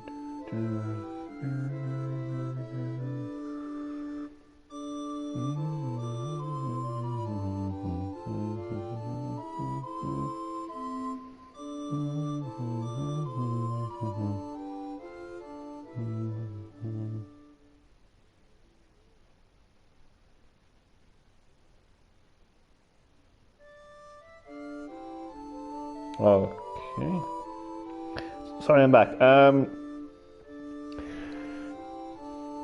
Last project on Nintendo Switch. Before you had to buy either a DS or a Wii to own both. A lot of people couldn't afford both. It's also the biggest selling console that put Nintendo on top. You got all these developers bringing their games to the Switch. That is a very good answer in terms of his contribution. So my question for anybody who may be watching, my question was, what was Satoru Iwata's biggest contribution to the gaming world? That is a great answer, because I think the Nintendo Switch is a massive contribution to the gaming industry. And the point about how gamers had to previously buy a home console and a handheld system separately, that's a great point, because now, for the first time in the video game industry, you only have to buy one system to get both a home console version and a portable version. You see, there was a time on the Wii U and the 3DS you had to buy the Wii U version of Super Smash Bros. And the 3DS version of Super Smash Bros., which meant that the gamer had to buy two consoles and two games. That's pretty costly. Whereas now, all you have to do is buy one console and one game. So it's a huge contribution, and it really makes people's gamers' lives a lot better, that they can have that universal gaming experience on the one console with the one game. It's a really, really good point. It's a fantastic point, actually, and it's a huge contribution. Really, and with the game developers, you're right there, because so many game developers are really they just like the concept of bringing their games to the Switch, because they mightn't have sold very well either on the Wii U or previous consoles, and they know that the unique selling point of the Switch is you can play this game on the go. So it also gives developers a opportunity to give you the handheld version. So the handheld version of, you know, a game like Resident Evil 4, which has been released like tons of fucking times, or the handheld version of, you know, Devil May Cry, the handheld version of The Witcher 3, and that's the way to look at it. You know, people will always like break down these games and say how well is it run on the Switch, you know, compared to the PS4. That's fine, you can do that, but you can't play The Witcher 3 portably on any other console. So that's the selling point, and that's what, you know, CD Projekt Red know. That's why their game is on the Switch. And as you said, Chad, a lot of other game developers, Skyrim, had to mix the Skyrim too, yeah. Those games are not on Switch because the Switch is a powerful console. Those games are on Switch because it gives players the portable version of the game. That's what people need to realise, particularly when it comes to ports, though. Particularly with ports. Obviously, with new releases, you know, the game is on there because it's on there. You know what I mean? But when it comes to ports, the main reason why it's on Switch is because of the portability side of things. The Switch combined both fan bases and allowed how you want to play on the TV, tabletop, or handheld. Also, yeah. Jesus, good answers, Chad. Good answers.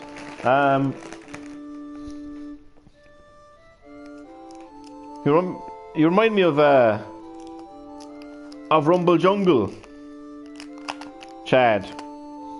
But unfortunately, Rumble Jungle is no longer with us. But then again, you wouldn't know, would you? Anyway, you got Google trying to do the same concept, but streaming is the flop.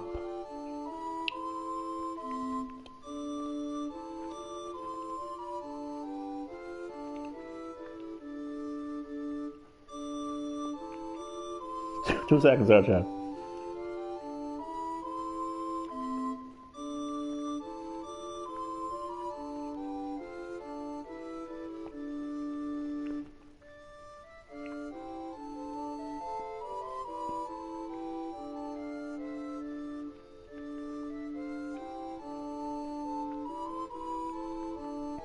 Oh man. Google Stadia is already a flop, yeah. 100%.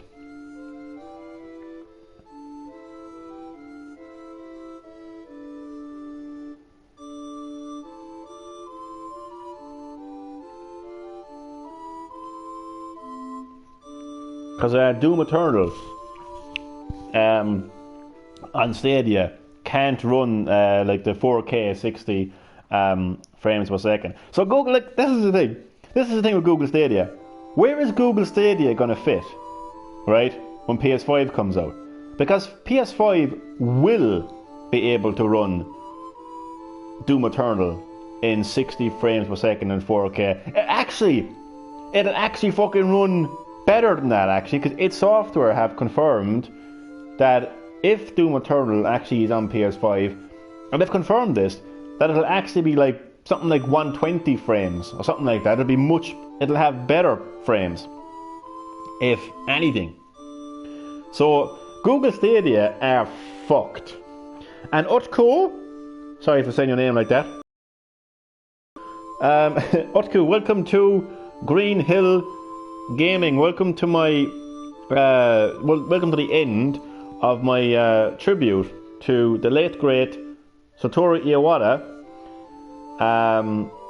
former president of Nintendo, who unfortunately is no longer with us in the physical world, but his legacy lives on forever. And what I'm going to do now, Utku, is I'm going to go away from the live chat momentarily, and I'm going to read out the written tribute that I have wrote for Satoru Iwata, and I will then leave a link in the video or link in the live chat to a video tribute that I came across from Game Developer Choice Awards. So I will now read that tribute out to Satoru Iwata. So, now I wrote this already, so my apologies if it sounds like I'm just like, well, I am reading it, but I mean what I'm saying. So, I miss this man so much, to be honest. He brought the entire world together through video games. Whether it is an adult, hardcore gamer defeating the final boss in Twilight Princess on Wii, a child playing their very first Super Mario game, or a grandmother casually training their brain on DS, everybody can join in on the fun, no matter their age or skill level. This man never applied an age limit or skill level to the word fun. He may be gone, but his legacy lives on. He continues to bring people of all ages and skill levels together to have fun with video games. So that's my written tribute. So Utku, I hope that you're keeping well. I hope that your day is going well, and as always, man, you're very welcome to the live stream.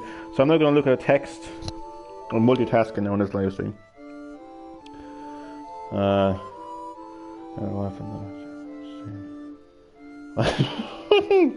Oh God, sorry.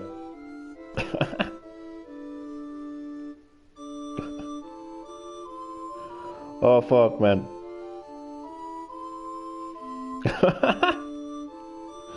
Oh fuck, sorry.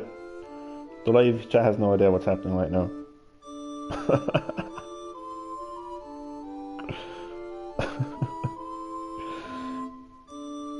Oh my God, it'd be like Kane versus Kane right there, man.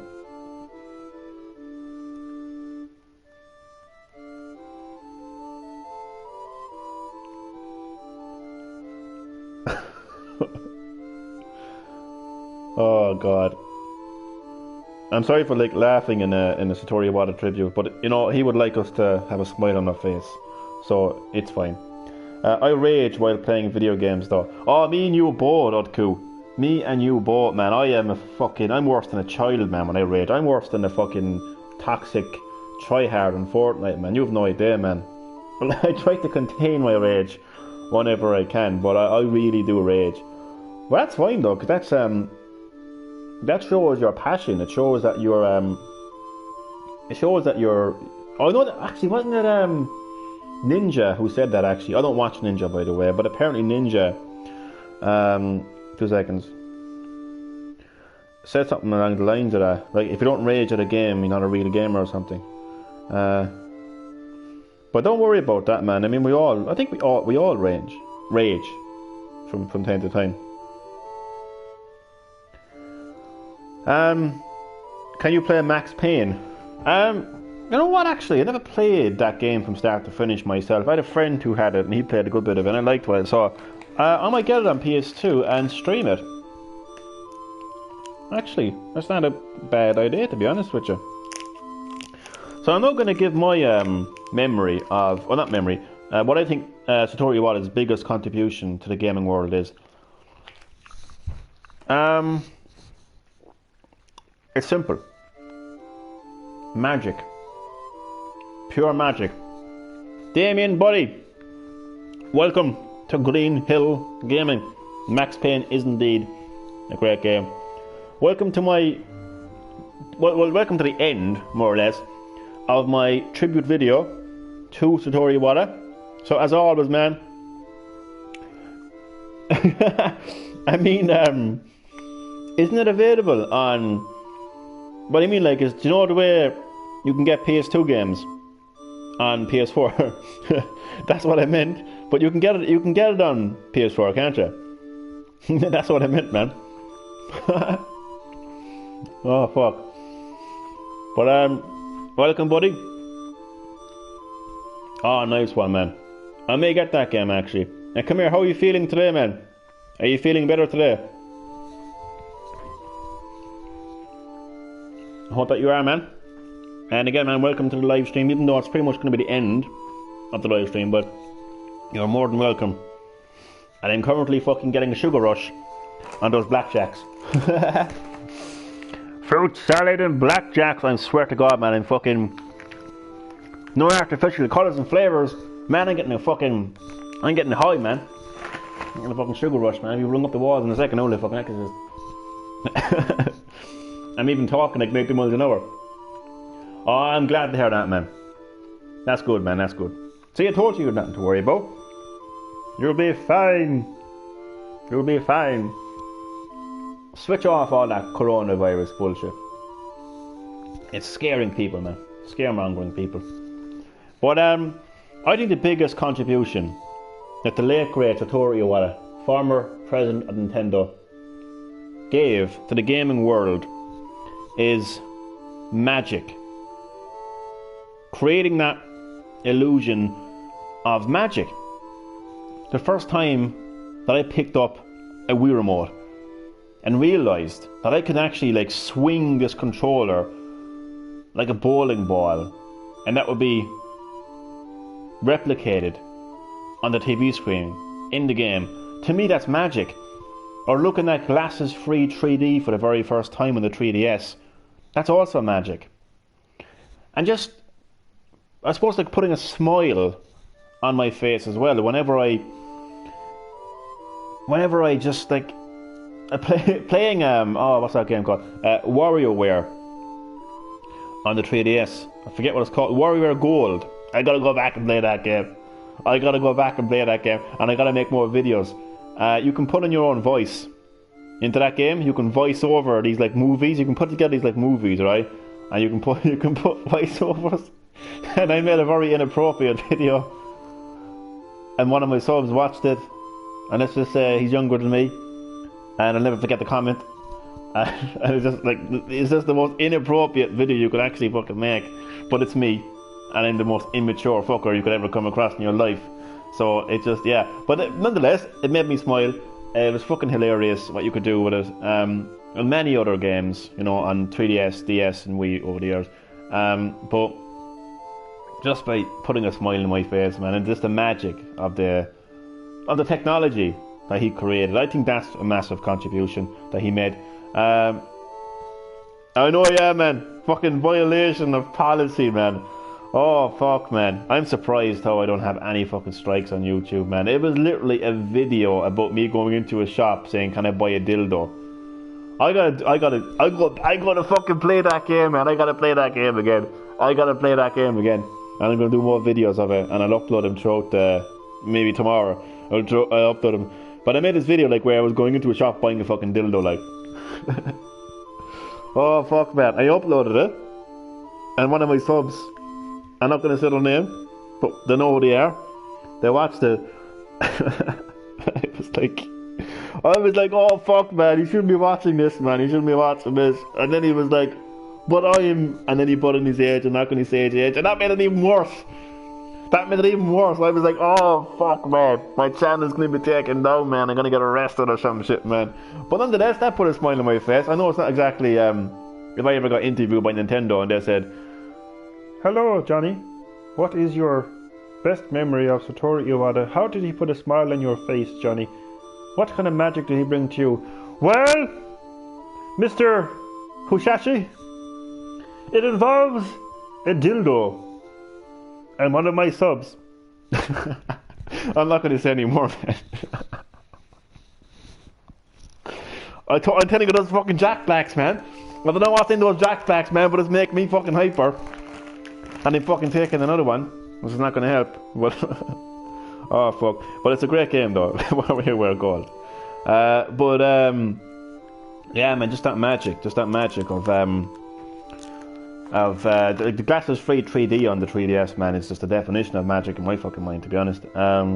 Especially the augmented reality feature, where you could have the camera in the game world, and like characters would appear in the game world. So yeah, just short and sweet, just the magic of Nintendo's innovative technology, and the smile that I put on my face as a result, and turning me into an immature bastard, basically. More immature than I already am, to be honest. I gotta pay that game. Actually, let me just check. I don't know how much. No, I probably won't, because I charge both my phone And I haven't played my fucking 3DS, man, in fucking donkey's years, man. It's crazy. But it's a really funny game. I gotta charge it up, man. I gotta play some more, I gotta make some more videos. But that's my that's what I would say now that his biggest contribution is I know I've kind of like that's kind of contribution that he's personally made to me, Iwata.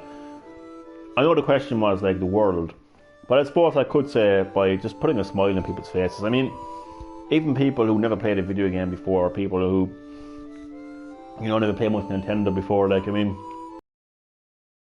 to have a smile on your face because of this man. And he was just so random as well, he was just so funny. So that's about it now for the live stream. But what I will say is, how many people do I have in the live stream? I probably know the answer to this question already because it's such a popular game, and it's probably one of the most popular games on that console.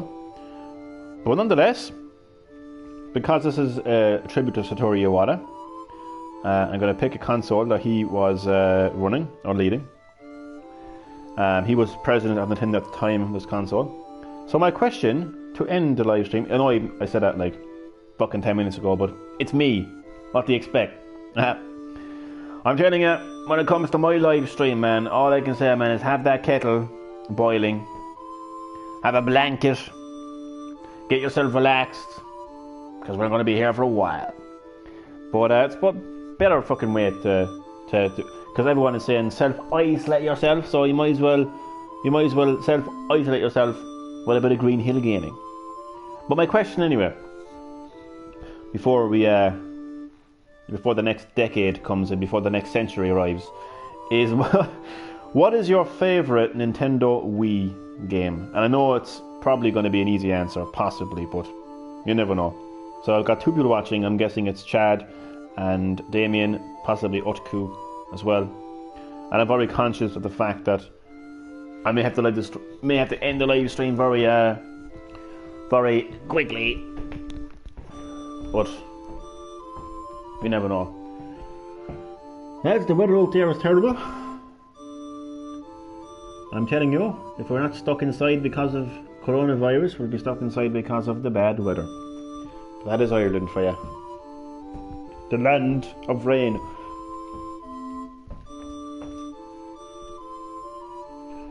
The land of rain. Oh yes! 5 o'clock already, man.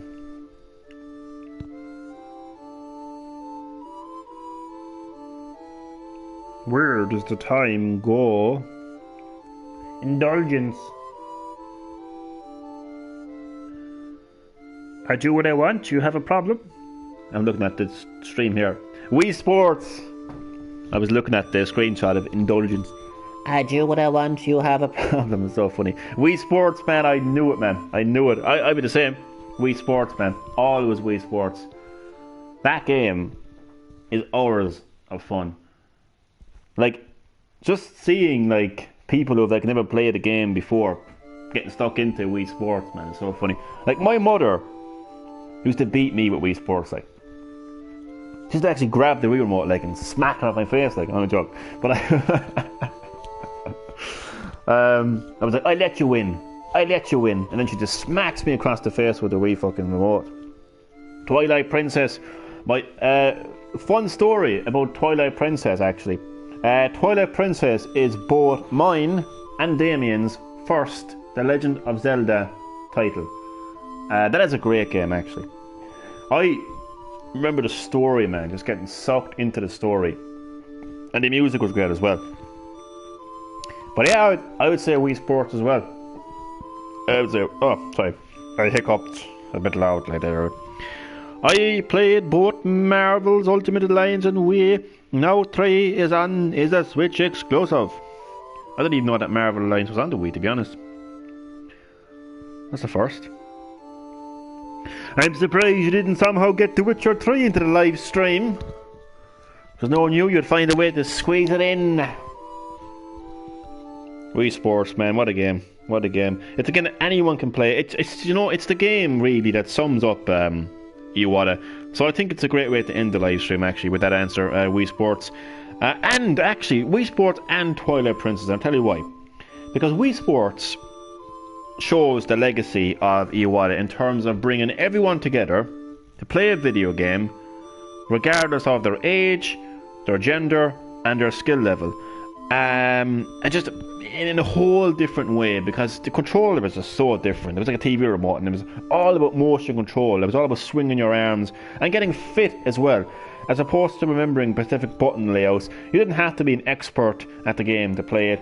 You know, you didn't have to be of a certain age. You didn't have to be of a certain gender or a certain skill level. Anybody could play this game, and it was so fun. And that's, you know, Iwata's legacy right there, breaking down the barriers of age and gender and skill level, and bringing the whole world together through video games to have fun. And I think Wii Sports encompasses that so well.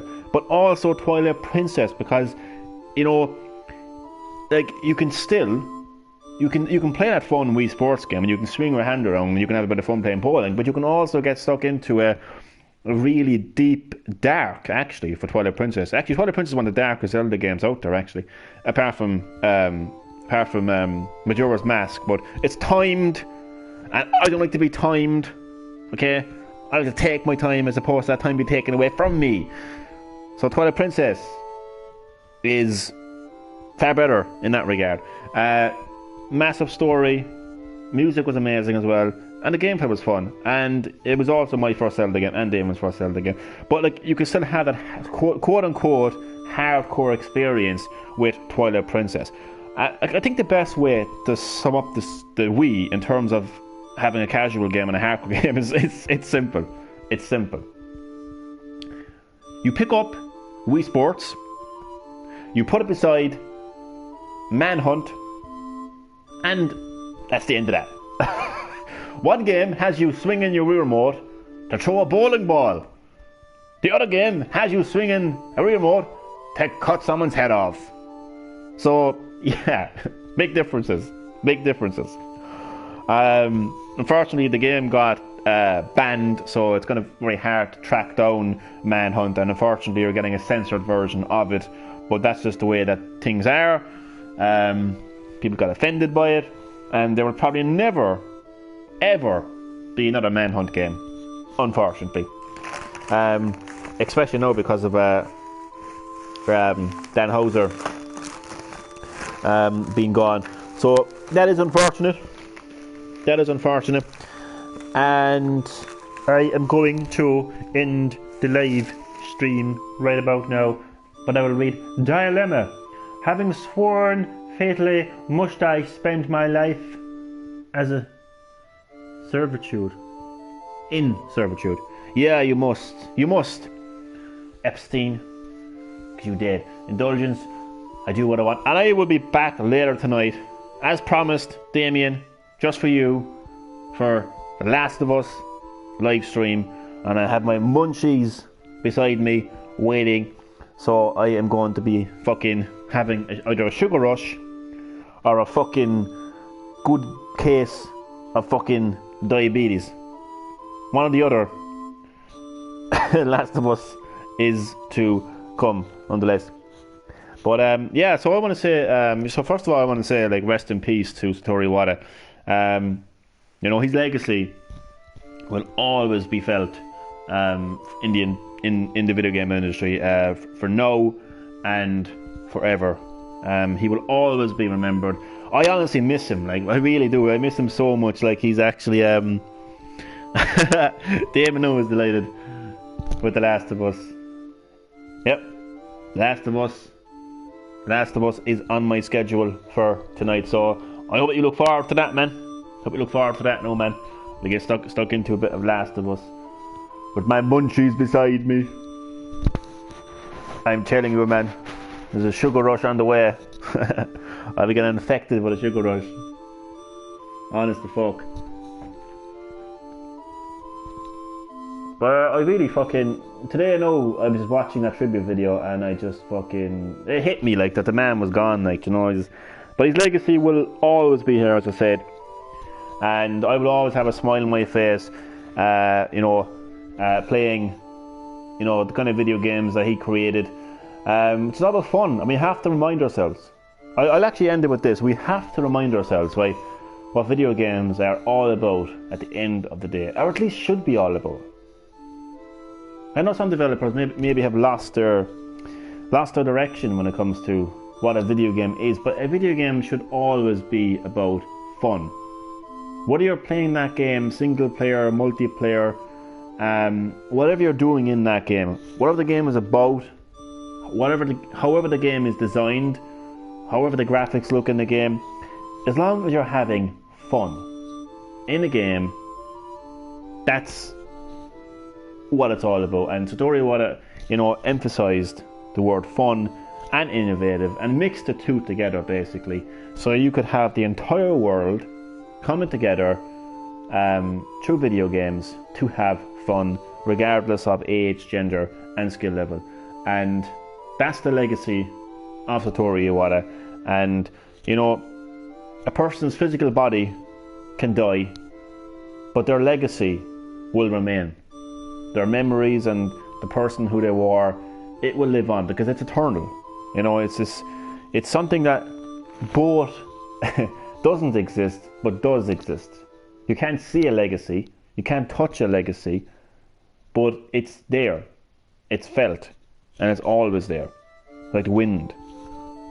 And I've now turned into a poet. Those are the wise words of Green-HillGaming.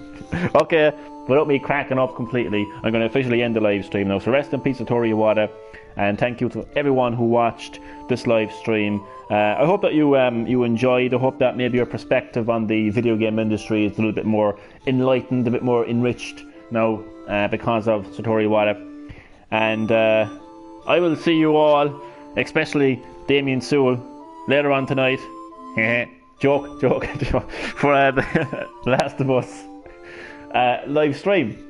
So that is coming up later on tonight. So I'm all ready for that. I've got my munchies beside me. Everything ready. I'm going to charge up my my controller as well. So I had to, man. You know me, man. I'm the most immature motherfucker going, man. Honest to fuck. And if anybody is watching, just in case, you know, he is of age.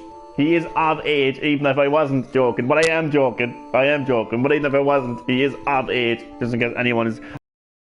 This guy has crossed the fucking line.